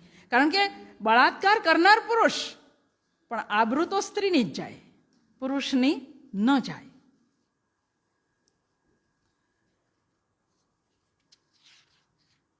પુરુષ પ્રધાન સમાજમાં મોટા થયેલા પુરુષો ભણ્યા ગણ્યા પછી પણ મૂળ માનસિકતા નથી છોડી શકતા. પછી એ પ્રિયાનો પતિ નરેન્દ્ર હોય, સત્ય કે સુવર્ણનો પતિ હોય, અરુણા, મૈથિલી કે અનુરાધાનો પતિ હોય. ઇસ્મત ચુગતાઈની જાણીતી નવલકથા ટેઢી લકીરમાં એની નાયિકા શમ્મનને એના પ્રોફેસર કહે છે, જાને દો સિયાસત મેં ટાંગ અડાના औरतों का नहीं भाता. સ્ત્રીઓને ના શોભા આપે, રાજકારણની વાતોમાં પગ નહીં, વચ્ચે જ નહીં આવ. મુર્ગી આઝાન દેને લગે તો જીબહ કર દેના ही ठीक है. જીબહ કર દેના એટલે કાપી નાખવી. તમે લોકો જો રાજકારણમાં બોલવા માંડ્યા તો એ ચલાવી નહીં લેવાય. 32 પુતળીની વેદનામાં સ્ત્રીઓની વાત બધે જાણીતી છે, પણ હું ઈલા અરબ મહેતા જે કહે છે એની વાત કરીશ. જે સમાજમાં પરાક્રમો ફક્ત પુરુષના હોય, સિંહાસનો ફક્ત પુરુષો માટે હોય, સ્ત્રીઓ જ્યાં કેવળ સિંહાસનની શોભા વધારનારી પુતળીઓ હોય, જેનું કામ પુરુષોની ગુણગાથા કરવાનું હોય, ત્યાં જો એ પુતળીઓ પોતાની વેદનાને વાચા આપે તો પછી 32 પુતળીની વેદના જેવી નવલકથા આપણને મળે. અહીં આગળ શરૂઆત થાય છે, એક જાહેર ખબર છે, એક સિગારેટ કંપનીની જાહેર ખબર છે. આ સિગારેટ કંપનીએ ભાવ ઘટાડો કર્યો છે, પણ એ ભાવ ઘટાડો તમને કેવી રીતે સમજાવે છે? એક સ્ત્રી પોતાના કપડાં ઉતારી રહી છે, જેમ જેમ કંપની ભાવ ઘટાડતી જાય એમ એમ સ્ત્રીના કપડાં ઉતરતા જાય. કેવો અદ્ભુત આઈડિયા છે! ભલા માણસ, કંપનીના ભાવ ઘટાડા અને સ્ત્રીના કપડાને શો સંબંધ? એ નહીં પૂછવાનું. એવું ન પૂછાય, કારણ કંપનીની દ્રષ્ટિએ સિગરેટ પણ વસ્તુ છે અને સ્ત્રી પણ વસ્તુ છે. બંને બળી જઈ અને પુરુષને આનંદ આપે છે. ટાયરની જાહેરાત, દાઢીની બ્લેડની જાહેરાતમાં પણ સ્ત્રીઓનો ઉપયોગ આપણે જોઈએ જ છીએ.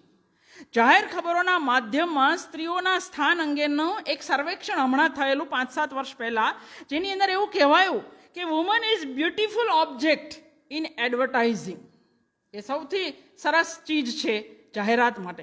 એક બાજુ 1949માં સિમોન દ બુઆએ એક વિધાન આપ્યું, બાયોલોજી ઇઝ નોટ ડેસ્ટિની, જે સ્ત્રી મુક્તિની ચળવળનું મુખ્ય સૂત્ર બન્યું. અને બીજી બાજુ સ્ત્રી દેહ, સાધન, પદાર્થ, ચીજ જ બનતો ગયો. આને ટ્રેજેડી કેવી કે શું કહેવું એ પ્રશ્ન છે.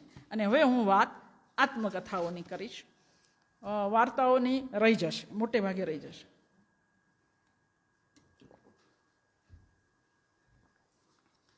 વાર્તા, નવલકથા, નાટક, મારે માધવીની પણ વાત કરવી હતી. ભીષ્મ સાહનીનું નાટક સ્ત્રીને આદિકાળથી આજ સુધી હંમેશા ચીજ જ માનવામાં આવે છે.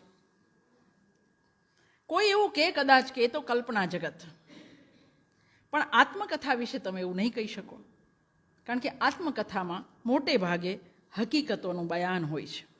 વ્યક્તિ પોતે પોતાની વાત કરે છે.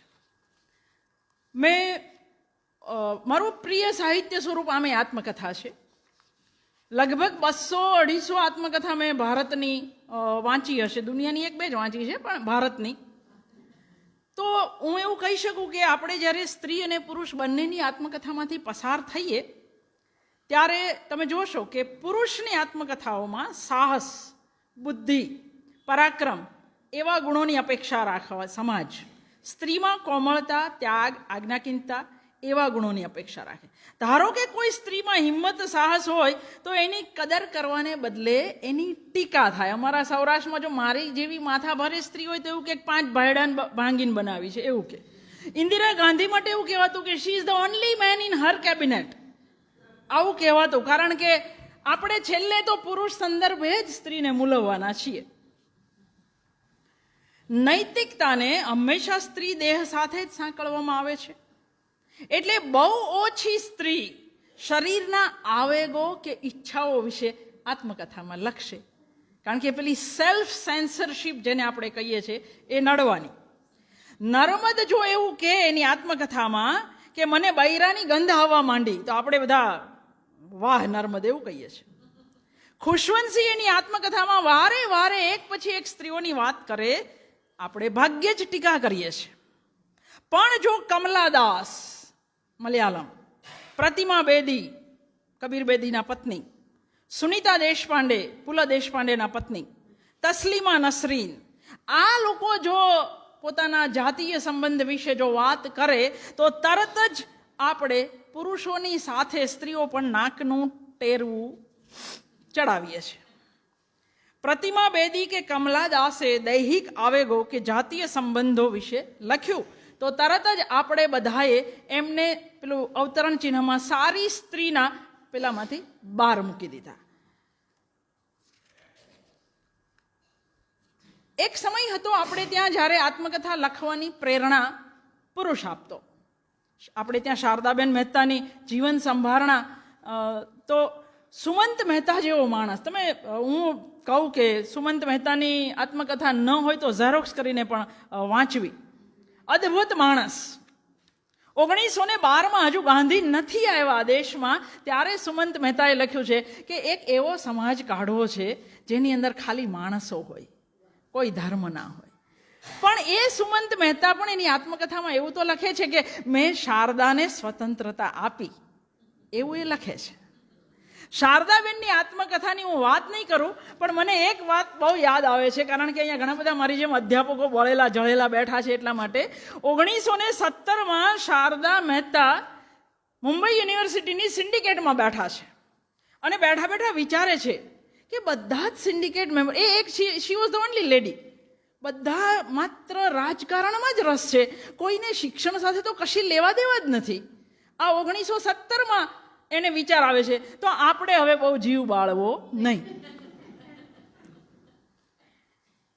ગાંધી સાથે કામ કરનારી 3 બહેનો, નર્મદાબેન 1915માં એ જન્મ્યા. ગાંધીએ એને પઠાણ નામ આપેલું, એટલી એની હિંમત. કોઈ જ્ઞાતિ જાતિ ધર્મના ભેદભાવ વગર એ બાળકોને ભણાવતા, એટલે ગામ એને મંદિરમાં ન આવવા દેતું, એમને કોઈ દૂધ ન આપે, એમને કોઈ લોટ ન દળાય તો જાતે ઘંટી દળી લેતા, પણ મુસલમાન પાસેથી દૂધ લેવાનું. પણ એણે ગાંધીના રસ્તે ચાલવાનું બંધ નહીં કર્યું. મારી અભિનવ દીક્ષાના કાશીબેન, એણે પણ ચુસ્ત જૈન પરિવારમાં જન્મેલા. ધરાર લગ્ન નહીં કરું અને તમે કહો છો એવી દીક્ષા પણ નહીં લઉં. દીક્ષા લીધી પણ ગાંધીની દીક્ષા લીધી, પહેલી નહીં.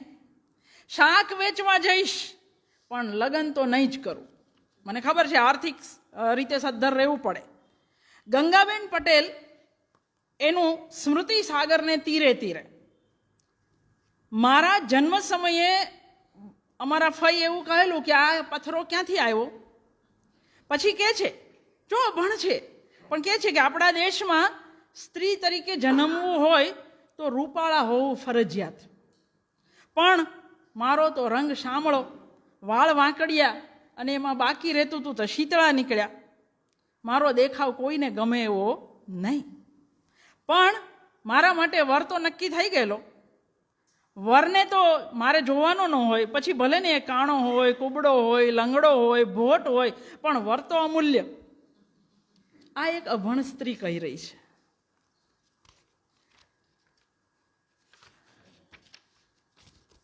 જેની આત્મકથા મને બહુ જ ગમે છે, સુનીતા દેશપાંડે.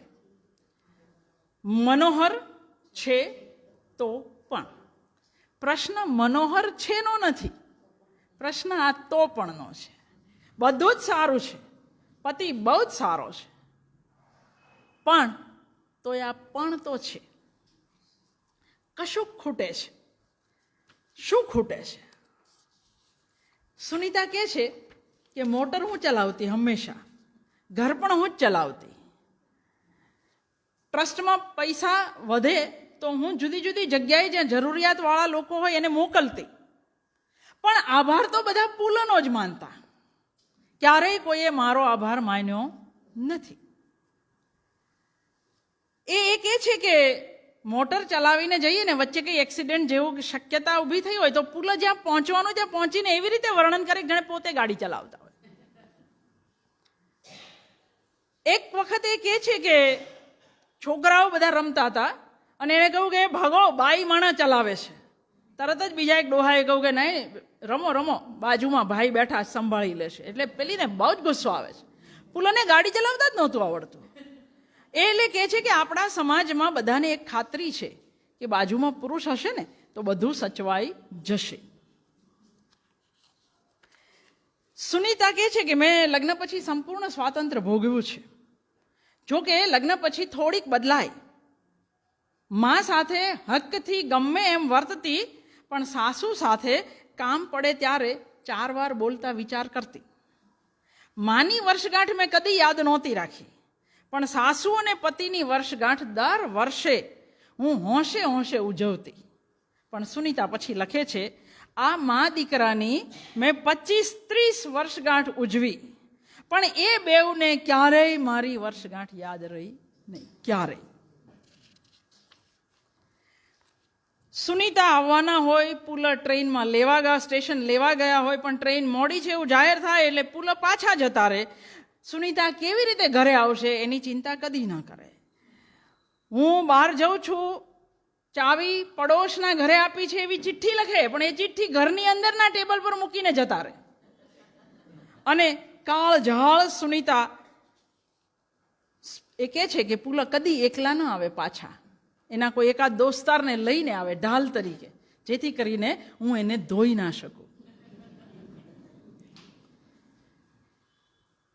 પુલની નાટક મંડળીમાં બધાને ખબર હતી કે Sunita she was very pretty અને બહુ જ સારા અભિનેત્રી હતા, પણ પુલએ કદી પણ મને કોઈ રોલ ભજવવા માટે કદી કહ્યું નહીં. અને હું એવી સોમાની કે સામેથી કદી માંગું પણ નહીં. માંગું તો આપે, પણ માંગું નહીં. એકવાર સુનીતા માંદા પડે છે, એટલે પડોશી એવું કહે છે કે તમારે નહીં માંદા પડવાનું, હા તમે માંદા પડો તો અમારા પુલનું શું પછી? એટલે કહે છે કે મને ગમે એટલું સારું ન હોય, ખૂબ તાવ ચડેલો હોય, તોય મારો તાવ હું જ માપું, દવા પાણી સમયસર હું જ લઉં, મારું અને એનું બેઉનું ખાવા પીવાનું હું જ ઉઠીને કરું, અને છતાંય લોકો એવું કહે કે તમે માંદા પડો તો પુલની કાળજી કોણ લેશે? ત્યારે અકળાઈને સુનીતા કહે છે, પરિણીત સ્ત્રીઓ સાથે વર્તવાની સમાજની આ એક રીત છે. વરની તબિયતની સંભાળ રાખવી એ પત્નીનું કામ છે. એ ગમે ત્યારે અને સારી રીતે કરી શકાય એ માટે પત્નીએ પોતાની તબિયત હંમેશા સારી જ રાખવી અનિવાર્ય છે.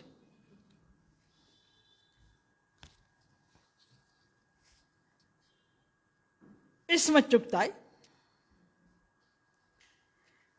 બુરખા વગર જેને ઘર બહાર પગ મૂકવાની સ્વતંત્રતા નહોતી, જેની 3 મોટી બહેનો સફળ ગૃહિણી હતી, એવી ઇસ્મત સીવવા ગૂંથવા રાંધવાનું છોડી દરાર ભણી. મુશ્કેલી પૈસાની નહોતી, મુશ્કેલી માન્યતાની હતી. છોકરીની જાતને વળી ભણવાનું શું? એ બાબતે બધા એકમત હતા. આ બધા વચ્ચે માથું ફોડી લોહી કાઢતી, બદજાત, બદ દિમાગ, બદ જુબાન એવા નામ કમાયેલી એ ઇસ્મત કહે છે, અમે 10 ભાઈ બહેનો હતા. નોકરોની રહેમો કરમ પર મોટા થયેલા હતા. એટલે જ્યારે એક સ્કૂલ મોટી થઈને એની પ્રિન્સિપાલ થાય છે ને છોકરીઓની સ્કૂલ જ્યારે ચલાવે છે ત્યારે સ્કૂલનો મેનેજર મોટે ભાગે મુસ્લિમ અને ખ્રિસ્તી બેઉ ગર્ભ નિરોધકનો વિરોધ કરે હંમેશા. એ ના પાડે છે મેનેજર, ગર્ભપાતનો વિરોધ કરે છે, પાપ કહે છે. એટલે ઈસ્મત ગરમ થઈને કહે છે अगर गर्भपात पाप है तो जरूरत से ज्यादा बच्चे पैदा करना इससे भी बड़ा जुर्म है. कोई ने बोल नामनी फिल्म याद આવે, जब खिला नहीं सकते तो पैदा क्यों करते हो. ઈસ્મત ચુગતાએ મરતી વખતે લખેલું કે મને બાળવી નહીં, મને દાટવી નહીં પણ બાળવી. અને આપણા કહેવાતા પ્રોગ્રેસિવ શબાના આઝમી વગેરે એની આ અંતિમ યાત્રામાં જઈ શકેલા નહીં. એ હિન્દુ માઇથોલોજી શીખી રહ્યા છે. અને હિન્દુ માઇથોલોજી શીખતી વખતે એ કહે છે કે મેં મુસ્લિમ હું, બુત પરસ્તી એટલે મૂર્તિને પૂજવી वो पाप है, मगर देवमाला એટલે माइथोलॉजी पुराण, लेकिन देवमाला मेरे वतन की धरोहर है, इसमें सदियों का कल्चर और फलसफा समाया हुआ है, એટલે હું તો પાળીશ. એને કૃષ્ણ બહુ ગમતા. નાની હતી ત્યારે પડોશમાં બધે કૃષ્ણ પૂજા થતી હોય આઠમની, એટલે પેલો એને હિંચકો નાખવો હતો કૃષ્ણને. तो ये कहे कि किसी का धर्म तो यहाँ पे लिखा नहीं होता है, तो हूँ तो पहुंची गई અને એક હિંચકો નાખી આવી બી ખરી, પછી પકડાઈ ગઈ, પછી મારી બરાબર નહીં ઠમઠોરી પણ ખરી, અને એક મૌલવી રોક્યો મને પાક્કી મુસલમાન બનાવ, પણ ઈસ્મત જેનું નામ, મૌલવી ભલભલા ભાગી ગયા એનાથી.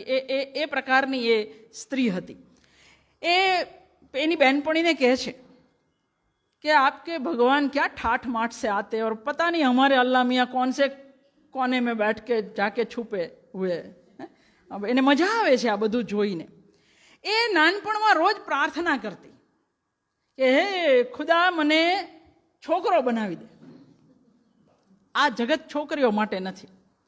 પણ એનો જે કોચવાન હતો ઘોડાગાડીવાળો, એની છોકરી એને બહુ મારતા સાસરે, અને અચાનક જ એ છોકરીએ એક દિવસ એને એ ગાંડી થઈ ગઈ હોય, ધૂણતી હોય ને એના પંડમાં કશુંક આવ્યું હોય, માંડી ધૂણવાને એની સાસુને 2-4 લાફા આંટી ગઈ, અને પછી બધા દૂર રહેવા માંડ્યા એનાથી.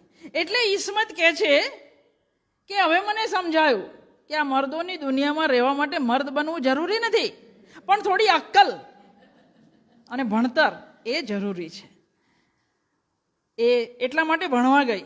જોકે ઈસ્મતની માં કહે છે કે દેખ બેटे ये मर्दों की दुनिया है, मर्दों ने बनाई और बिगाड़ी है, औरत एक टुकड़ा है उसकी दुनिया का जिसे उसने अपनी मोहब्बत और नफरत के इजहार का जरिया बना के रखा है, वह उसे मूड के मुताबिक पूजता भी और ठुकराता भी है. એટલા માટે ઈસ્મત કહે છે, મારી માં કહેતી કે આપણે નિસ્વાની હરબો એટલે સ્ત્રૈણ સાધનો, શણગારો, પોતાની જાતને વધારે સારા દેખાડો, એવું બધું કરવું પડે. પણ ઈસ્મત ભાઈઓ વચ્ચે માર ખાઈ અને મારીને મોટી થયેલી, હંમેશા ભાઈઓનો મુકાબલો કરેલો ને ચડિયાતા સાબિત થવાની કસમ ખાધેલી. એટલે એને આ બનવું ઠનવું એ બધું કદી નહીં સમજાયું. એને લખ્યું કે અનુભવે મને સમજાયું કે આ 16 કે 32 કોઈ શણગારની જરૂર નથી. મને જિંદગીમાં ક્યારેય દોસ્તારોની કમી પડી નહીં. છોકરીઓનું ભણતર બધી રીતે ખરાબ મનાતું, બોજ મનાતું. બધા એવું જ કહે છે કે લડકીઓ કો તાલીમ દિલવાના ઉन्हें पेशा कराने से ज्यादा जलील हरकत है. એટલે એને તો ભણાવાય તો નહીં જ.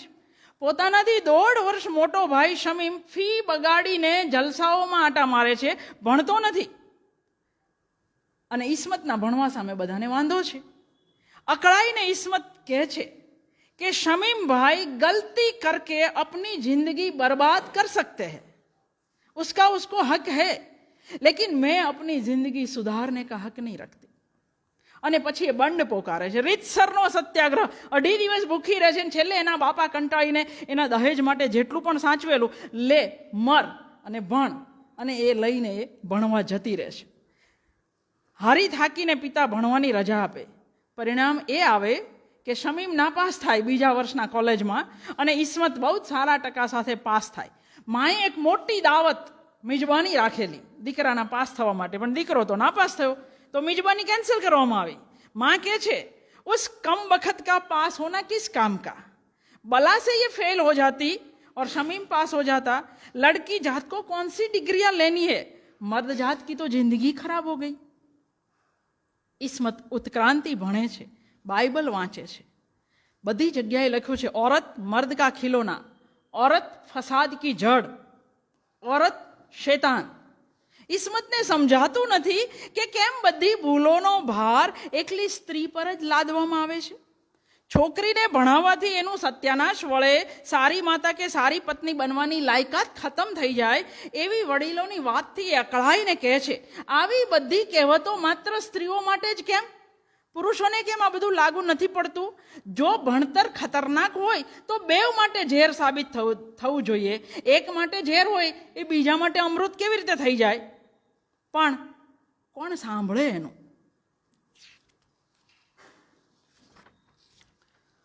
હવેની આત્મકથાઓના ખાલી નામ કહી દો, જેથી કરીને સમય મને કહી રહ્યો છે કે પૂરું કરો. મન્નુ ભંડારી આપણે બધા જ જેણે રજનીગંધા ફિલ્મની વાર્તા જેણે લખી, મને તમને એ પેઢીને રજની નામની એક સિરિયલ જે બહુ જ ગમતી, જે મન્નુ ભંડારીએ લખેલી, આપકા બંટી, મહાભોજ જેવી નવલકથાઓના સર્જક. અને પરિણ્યાકોની સાથે જેણે આપણા દેશમાં સૌથી વધારે સ્ત્રી વિમર્શ માટે લખ્યું, રાજેન્દ્ર યાદવ, હંસના સંપાદક, એ એનો પતિ. પણ હાલત એવી ઘરની અંદર કે મન્નુને કોઈ દિવસ લાગ્યું જ નહીં કે આ માણસ સ્ત્રી વિમર્શની વાત કયા મોઢે કરતો હશે. એ પણ રૂપાળા નહોતા, એને પણ પોતાની સુંદરતા માટે મનની અંદર બહુ જ પ્રશ્નો છે. રાજેન્દ્ર યાદવ પરણીને पहले દિવસે કહે છે, देखो छत जरूर हमारी एक होगी लेकिन जिंदगी अपनी अपनी होगी, बिना एक दूसरे की जिंदगी में हस्तक्षेप किए बिल्कुल स्वतंत्र, मुक्त और अलग. પેલી ખુશ થઈ જાય છે કે આવો વર મળ્યો, પણ જે ક્ષણે મન્નુની આરતી સાસુ અને નણંદ ઉતારી રહ્યા છે, એ ક્ષણે રાજેન્દ્ર એની પ્રેમિકાને મનાવવા માટે ચાલ્યો ગયો છે અને એ આખી રાત પાછો આવ્યો નથી. એણે આખી જિંદગી આ જ ખેલ કર્યો. વાત રૂપાળી લાગી, પણ મન્નુને ધીરે ધીરે સમજાયું કે ઘરની તમામ જવાબદારીઓ અને સમસ્યાઓમાં રાજેન્દ્ર ભૂલમાંય માથું ન મારે. નોકરી, ઘર, દીકરી બધું સાચવવું, લખવું, આ બધું મન્નુના માથે. ઘર ખરીદ્યું પણ મન્નુએ. એને નવાઈ લાગે છે કે મેં 32 વર્ષ આ માણસને સહન શું કામ કર્યો, કાઢી કેમ નહીં મૂક્યો? 2-3 વાર કાઢી મૂકેલા તોય રાજેન્દ્ર યાદવ પાછા આવતા. જે લોકોને રાજેન્દ્ર યાદવ માટે બહુ જ માન હોય, મને બહુ હતું, પણ આ વાંચ્યા પછી એટલું ન રહ્યું. કારણ કે રાજેન્દ્ર આ આત્મકથા લખાઈ મન્નુની, એના પછી રાજેન્દ્ર યાદવે આત્મકથા લખી, મૂડ મૂડ કે દેખાતો. એટલે મન્નુએ બીજી આવૃત્તિમાં 28 પાના બીજા ઉમેર્યા અને લખ્યું કે મૂડ મૂડ કે દેખાતો યે ભી દેખતે, એવું એક ચેપ્ટર એને ઉમેર્યું. રાજેન્દ્ર જેણે આખી દુનિયાને સ્ત્રી વિમર્શ શીખવાડ્યો, એ પત્ની વિશે શું કહે છે? पत्नी को एक नर्स की भांति होना चाहिए जो सिर्फ पति की सेवा करे, बदले में पति से कोई अपेक्षा न रखे. આ રાજેન્દ્ર યાદવ, જે માણસ હંસની અંદર નારી વિમર્શના વિશેષાંક કાઢતો હતો તે. અને નવાઈ એ છે કે પ્રભા ખેતાન, જેની વાત હવે નહીં થઈ શકે, એની આત્મકથાનું નામ છે અન્યા સે અનન્યા, જેને વાંચવી હોય તેણે. એણે એ મન્નુ ભંડારી પાસે 11-12 ધોરણ ભણેલા અને હંસના સ્ત્રી વિમર્શનો સંપાદન એ પ્રભા ખેતાને કરેલું. અને જે લોકો સિમોન દ બુવાનું સેકન્ડ સેક્સ ન વાંચી શકતા અંગ્રેજીમાં, પ્રભા ખેતાને એનો હિન્દી અનુવાદ કર્યો છે. એટલે આ સ્ત્રી ફિલોસોફીની, ઇકોનોમિક્સની, માર્કેટિંગની ભયાનક જાણકાર એવી સ્ત્રી હતી. રાજેન્દ્ર યાદવે મૂડ કે દેખતા હુંમાં લખ્યું છે, मरने और खटने के लिए मन्नू और मौज मस्ती के लिए मीता. आज स्वीकार करता हूं कि मन्नू के प्रति यह सचमुच मेरा अन्याय भी था और मेरा अपराध भी था, मगर मैं शायद घर के लिए बना ही नहीं था. તો ભાઈ જખ મારવાને પરણ્યો, એવો આપણને પ્રશ્ન થાય કે જો ઘર માટે બન્યો જ નહોતો તો કેમ પરણ્યો? 35 વર્ષ તોય સાથે રહ્યા. એક મિત્રએ રાજેન્દ્રને પૂછ્યું કે જો પ્રેમ મીતા સાથે હતો તો પછી મન્નુ સાથે લગ્ન કેમ કર્યા? રાજેન્દ્ર યાદવ સત્યવાદી हरिश्चंद्र છે, जवाब આપે છે, ये सही है कि मेरा प्रेम मीता से ही रहा, पर घर बसाने के लिए वह ठीक नहीं थी, क्योंकि मीता बहुत ही दबंग, अक्खड़ और डोमिनेटिंग थी. મન્નુ લખે છે પોતાની આત્મકથામાં કે હા ભાઈ હા, આ ત્રણેય વિશેષણો પર તો તમારો પુરુષોનો અધિકાર છે. આ જ વિશેષતા હોય તો સ્ત્રી સાથે રહેવા લાયક નથી રહેતી, પરણવા લાયક ચોક્કસ જ રહે. પ્રભા ખેતાનનું એક વાક્ય લઈ અને હું મારી વાત પૂરી કરું. મેં કહું એણે એનાથી 22 વર્ષ મોટા ડાક્ટર સર્રાફ સાથે એ પ્રેમમાં પડેલા. અને જો નવાઈ તમે આ આત્મકથા વાંચો જ એવું હું કહું, એણે એવું કહ્યું છે કે એના ઘરે મહેમાન આવવાના હોય તો ડાક્ટરની પત્ની પ્રભાને બોલાવે, બધી રસોઈ આ તે બધું. She was very smart in all this thing. બધું પતી જાય એટલે કે હવે જતી રહે, હવે તારે દેખાવાનું નહીં. તો પાર્ટીઓ, ડાક્ટરના દીકરાને ભણાવવાની, આ બધી જવાબદારી આખી જિંદગી પ્રભાએ જ ઉપાડી. અને હદ તો ત્યાં થાય કે જ્યારે એને હાર્ટ એટેક આવે છે અને ડાક્ટરો અમેરિકા લઈ જવાનું કહે છે, ત્યારે કોઈ સાથે જવા તૈયાર નથી, કારણ કે એ જમાના 72ની વાત છે. હજુ કોઈને પરદેશ જવાની ને એવી ખબર નહોતી પડતી. પણ પ્રભા ખેતાન તો અમેરિકા સાથે એક્સપોર્ટ ઇમ્પોર્ટનો ધંધો કરતા હતા. એટલે બધા કહે છે કે તમે જાઓ.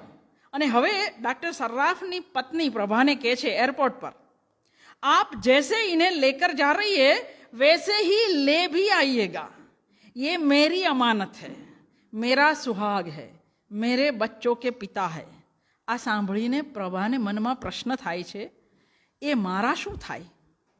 क्या 25 सालों के संबंध के बावजूद डॉक्टर साहब मेरे कुछ नहीं लगते? मेरे जीवन में इस व्यक्ति का कोई महत्व नहीं? આ પ્રશ્નનો જવાબ એને ક્યારેય મળ્યો નથી. એ કહે છે એકવાર એણે ડાક્ટરને કહેલું કે તમારી સાથે મારું નામ જોડાવાથી લોકો મને રખાત કહે છે. તમારા જીવનમાં કોઈ બીજી સ્ત્રી છે? આ પ્રભા ડૉક્ટર સર્રાફને પૂછે છે.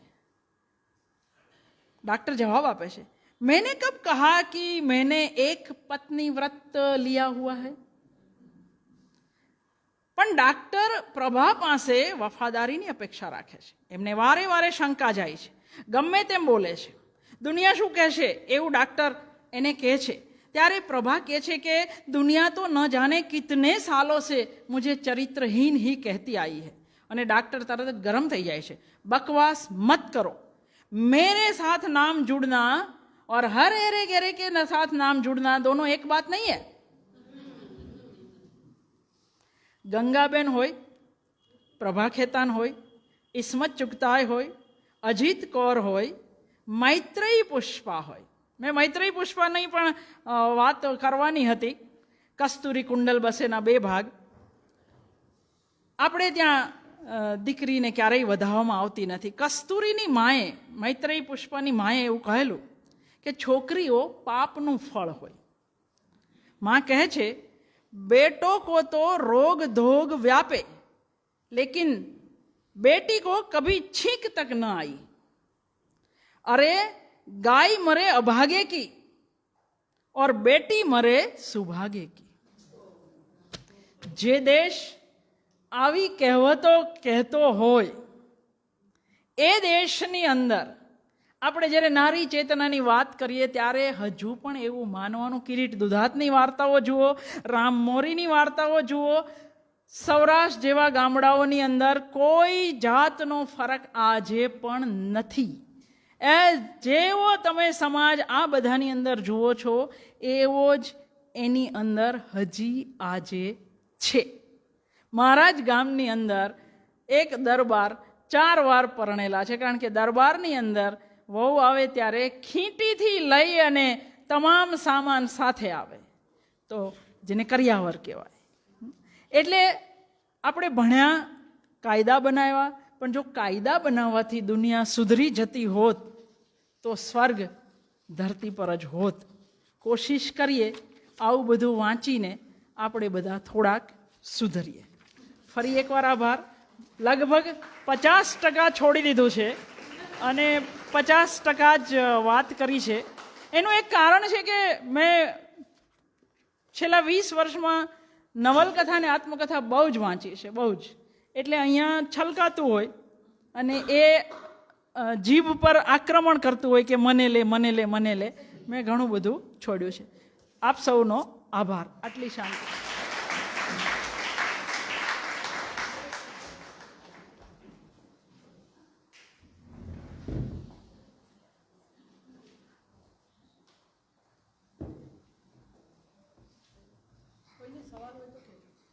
એવું છે? હા, ઓકે. બેને કહ્યું છે કોઈને બી પ્રશ્ન હોય તો થોડું ઝડપથી, કારણ આટલો 5 મિનિટ. હા હા, નામો જ પૂછજો, જે વાંચવાનું હોય એના નામ પૂછજો. અને મેં કહ્યું એ પ્રમાણે આ બધી આત્મકથાઓ અને બધી નવલકથાઓ યુટ્યુબ પર છે.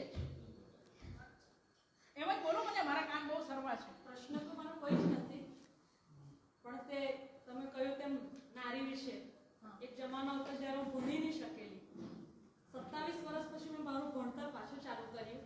તેમાં આપનો ખૂબ મોટો ઓહ ઓહ.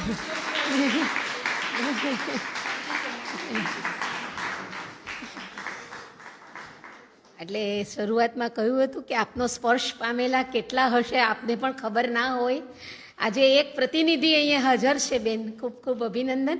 બીજા કોઈને કંઈક પ્રશ્ન હોય, કારણ કે ખૂબ વિશાળ વિષય અને બેન પાસે આટલું બધું ભાથું, એટલે કંઈક બી કહેવાય ને જીભ પર આવવા માટે આક્રમણ કરે એવું જ લાગતું હતું. નહીં નહીં નહીં, આપ જેવા છો તો આ ભૂખ તો ખાસી ઉઘડી જ હશે. પાછળ કોઈને કંઈ પૂછવું છે? હાજી, હા હા. નમસ્તે. મને આજે અજાણ્યા શહેરમાં બહુ જાણીતા ચહેરા જોઈએ, બહુ સારું લાગે.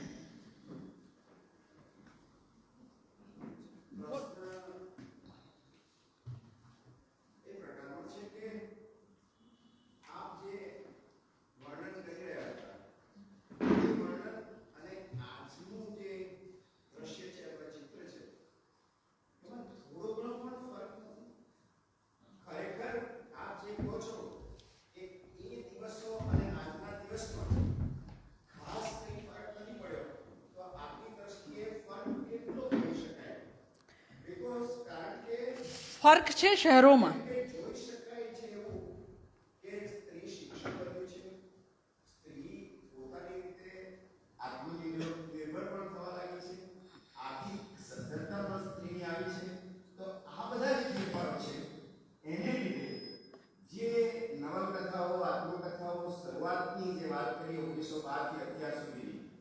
એમાં આપની દ્રષ્ટિએ ફરક કેટલો? હા, આપ જે કહો છો એ વાત સાથે સંમત કે ખાસ મોટો ફરક પડ્યો નથી, પણ કેટલો પડ્યો હશે તો એ કેટલો? ફરી એકવાર એ જ કે નાગરી પરિવેશ છે શહેરી પરિવેશ, ત્યાં ફરક છે. પણ જેને આપણે ગ્રામ પરિવેશ કે હું 2 દાખલા આપીશ. એક મારો દાખલો આપીશ ને એક મેં 15-20 વર્ષ MTBની હોસ્ટેલની હું રેક્ટર હતી, ગર્લ્સ હોસ્ટેલની. એ છોકરીઓ, ધારો કે હું જ્યારે 10મું ધોરણ પાસ કર્યું ત્યારે ગામડામાં એ સમયે માત્ર કાં તો PTC કરો અથવા ન ભણો, 2 જ તમને. અને શું કામ? ધારો કે મારી માએ મને કહેલું કે કોઈ છોકરા નહીં મળે ભણીશ તો, એટલે નહીં ભણવાનું. પણ મારો ભાઈ ડાક્ટર થયેલો, મેડિકલમાં ગયેલો, એટલે મારે ધરાર સાયન્સ જ લેવું હતું. તમારે એના માટે માથા ફોડવા પડે, લડવું પડે, સંઘર્ષ કરવો પડે, અને પછી મારી જેવું બોલવું પડે કે ભાડમાં જાય કોઈ ભવિષ્યમાં છોકરો ના મળે તો પણ હું તો ભણીશ, એવું બોલવું પડે. બરાબર છે? અને પછી મારી જેમ એકલા રહેવું પડે. બીજી એક વસ્તુ, લગભગ એના પછીના 20 વર્ષે હું હોસ્ટેલ સંભાળતી થઈ, તો મોટા ભાગે મારે ત્યાં દક્ષિણ ગુજરાતની આદિવાસી છોકરીઓ જ 85% હતી. જે પિતા આવે, દીકરી TYમાં હોય અથવા MAના પહેલા વર્ષમાં હોય, અને એવું કે વિનુને લઈ જવા. કેમ? મારો પોયરો છે ને તે 12મું પાસ કર્યું તો એકને જ કોલેજમાં ભણાવવા, બેને નહીં, એટલે વિનુન લઈ જવા અથવા તો ચારુન લઈ જવા અથવા તો નામ બદલાતા રહે દર વર્ષે. એટલે પ્રાયોરિટી, પ્રાથમિકતા આજે પણ દીકરાના ભણતરને અપાય છે, દીકરીના ભણતરને નથી અપાતું. જે લોકો અહીંથી ઉદાર થઈ ગયા છે એ લોકો માટે આ પ્રશ્ન નથી, પણ જે હજી એ જ જૂના મૂલ્યોમાં જીવે છે એ લોકો નથી બદલાયા, બિલકુલ નથી બદલાયા. દીકરો જોઈએ એટલે જોઈએ જ. હું ઘણીવાર મજાક કરું છું કે સ્વર્ગની સીડી કેટલાને દેખાડી દીકરાઓએ, પણ છતાંય બધાને એ જોતો જ હોય છે. હવે આપણે બદલાઈ રહ્યા છીએ, સુધરી રહ્યા છીએ, પણ ફરી એકવાર કહીશ, ગામડાઓ નથી સુધર્યા. અમારું સૌરાષ્ટ્ર હજી સામંતશાહી માનસિકતામાં જ જીવે છે. કોઈ ફરક નથી પડ્યો. 12મા ધોરણ સુધી માંડ માંડ દીકરી ભણતી હોય છે, પછી નહીં. એટલે આ પ્રશ્નો છે. મેં એક દલિત આત્મકથા પણ લીધેલી બામાની, એની વાત નથી કરી. દલિતો માટે, આદિવાસી માટે, મુસ્લિમો માટે, લઘુમતીઓ માટે વધારે પ્રશ્નો છે, જ્યાં આગળ ભણતર એ બહુ જ ગૌણ માનવામાં આવે છે, બહુ જ ગૌણ. એટલે બહુમતી સમાજમાં કદાચ આ પ્રશ્ન થોડોક સુધર્યો હશે, પણ બાકીના સમાજ હજુ જ્યાંના ત્યાં જ છે લગભગ. મેં કહ્યું એ પ્રમાણે કાયદા બનાવવાથી જેમ આપણે સુધરતા નથી, એવું જ આની અંદર પણ છે. નથી બદલાયા આપણે, બહુ નથી બદલાયા. બદલાયા છે, પણ પર્સન્ટેજમાં કહું તો હું એવું કહું કે 25% બદલાયા છે, 75% ચાલવાનું હજુ બાકી છે. બીજું કોઈ?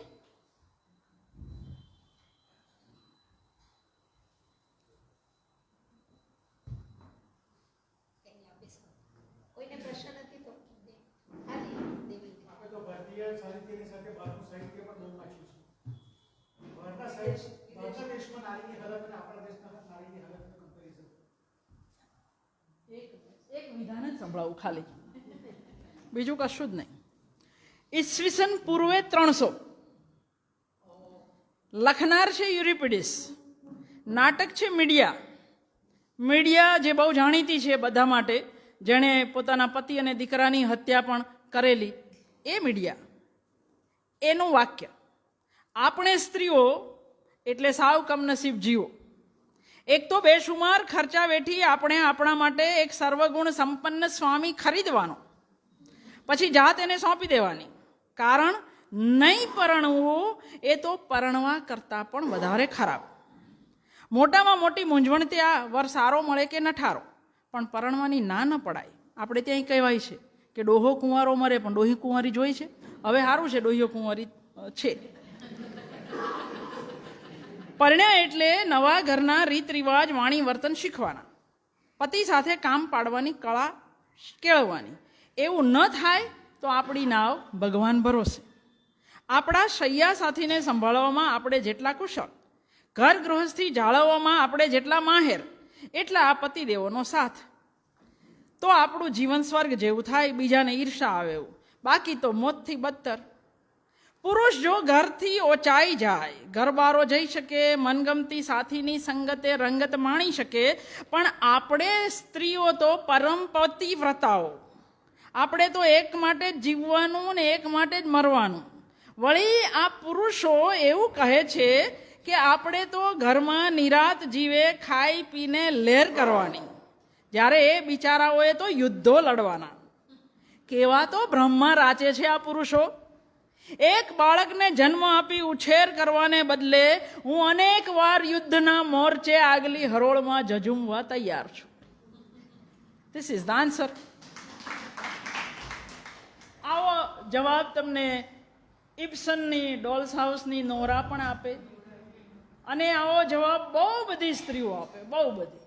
વર્જિનિયા વુલ્ફ પણ આપે.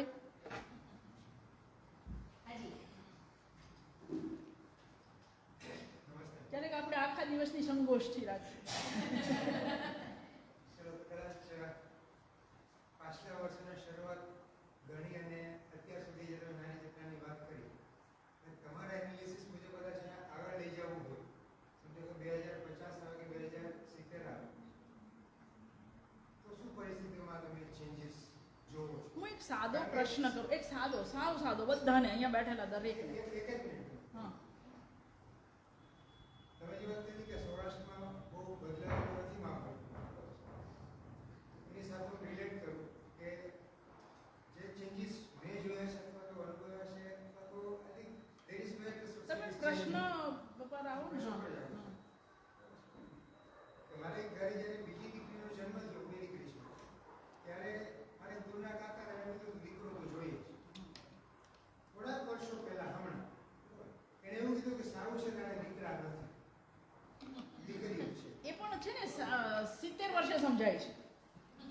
એ જ્ઞાન 70 વર્ષે આવે છે, જ્યારે દીકરા હડસેલો મારે ને ત્યારે, ત્યાં સુધી નથી આવતું. અને કહેવાનો મતલબ કે એટલીસ્ટ જે તમે ચેતનાની વાત કરો છો ધીમે ધીમે આગળ તો જાય જ છે. અને કદાચ હવે એમ કહેશે દીકરી બી દીકરા જેટલી સ્વતંત્ર છે. દીકરીઓ પોતે પોતાની જાતે હું એક દાખલો, સૌરાષ્ટ્રના છો એટલે સૌરાષ્ટ્રનો દાખલો આપું. અમે બધા 15 વર્ષના થયા ત્યાં સુધી નવરાત્રિના મંડપની અંદર કોઈ પણ ભવાયા રમાતા હોય તો 4 વાગ્યા સુધી જોઈએ ને પછી ત્યાં ને ત્યાં સૂઈ જતા અને પછી સવારે ઉઠીને ઘરે આવતા. આજે કઈ દીકરી એટલી સલામત છે? કઈ જગ્યાએ દીકરી એટલી સલામત છે આજે? તો આપણે આગળ વધ્યા કે પાછળ ગયા? શું કર્યું આપણે? આ પ્રશ્ન છે અને આ આપણે બધાએ વિચારવાનો પ્રશ્ન છે. કારણ કે આપણે હંમેશા દીકરીને શીખવાડ્યું કે સરખી બેસ, ફ્રોક નીચું કર. આપણે કદી દીકરાને કોઈ સંસ્કાર આપવાની કોશિશ જ નથી કરી ક્યારેય. દીકરાને એવું શીખવાડ્યું હોત કે બહાર જા તો જે દીકરી મળે એને બહેનની નજરે જોજે, તો કદાચ સમાજની આજે છે એટલી ખરાબ હાલત ન હોત. પણ જેટલી સલામતી આજથી 30 વર્ષ પહેલાં હતી એટલી સલામતી આજે નથી. આપણે ભલે મીડિયાને દોષ આપીએ, ગમે તે કરીએ, પણ જો આપણે ખરેખર પુરુષ પ્રધાન સમાજની માનસિકતા ખરેખર બદલાઈ હોત તો દીકરીઓ આટલી અસલામત ના હોત. અફસોસ થાય. હિમાંશી શેલતની વાર્તાઓ વાંચો, સળગી જવાય એવી વાર્તાઓ છે.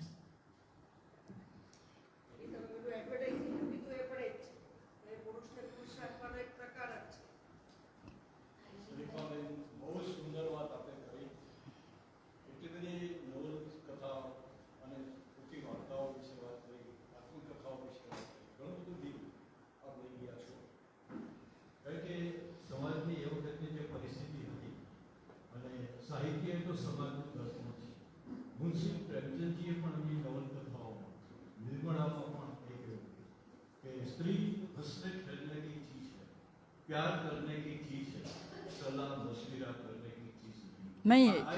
એ ધૂમકેતુએ કહ્યું છે. એ સમય એ પરિસ્થિતિઓ આ પ્રમાણે હતી, પણ એક સમય એવો પણ હતો, કદાચ તમે સૌરાષ્ટ્રની વાત કરી ત્યારે હું એ વાત કહેવા માંગુ છું કે ગોંડલ નરેશ ભગવતસિંહજી બાપુએ એ જમાનાની અંદર કન્યા કેળવણી ફરજિયાત કરી. તો સયાજીરાવે કરી. સ્ત્રીઓએ ફરજિયાત ભણવાનું હતું અને જો ન ભણે તેના માટે દંડ પણ. જે લાઇબ્રેરીમાં આપણે બેઠા છીએ એણે એ કર્યું. કોઈ પણ દીકરી જ્યારે ગોંડલની હોય અને એ જ્યારે સાસરે ગઈ હોય ને ત્યારે પહેલા કહે છે કે આ તો ગોંડલની દીકરી છે, એ વિસ્તારની દીકરી છે. તો એ સમય અને પરિસ્થિતિ, એ સંજોગો બહુ સુંદર રીતે આપણે જણાવટ કરી છે. ખૂબ ખૂબ ધન્યવાદ બેનને આપણે તાળીઓના ગગડાટથી વધાવી દઈએ. આ એકદમ ચર્ચા ચાલ્યા જ કરે એવો વિષય છે, પણ આપણે જે ખાસ સાહિત્યનું પ્રતિબિંબ બેન આપણી સામે લઈને આવ્યા છે અને પછી આપણે અત્યારના પરિપ્રેક્ષની વાત કરી રહ્યા છીએ, પણ ખૂબ વિશાળ સાહિત્ય બેને આપણી સમક્ષ મૂક્યું છે. બેન સયાજી વૈભવ લાઇબ્રેરી વતી ખૂબ ખૂબ ખૂબ આભાર. અને 50% બાકી રાખ્યું છે એ મળશે જ અમને એવી આશા સાથે આજના કાર્યક્રમને વિરામ આપીએ તે પહેલાં આવતીકાલે સમયસર 8:30 આપ સૌને આમંત્રણ છે. ડૉક્ટર ઉષાબેન ઉપાધ્યાય આવી રહ્યા છે, તો આ જ કાર્યક્રમને આગળ વધારીએ છીએ અને ફરી પાછો આભાર. મળવાના જ છીએ એવા શુભ આશય સાથે બધાને શુભ રાત્રિ. ખૂબ ખૂબ આભાર.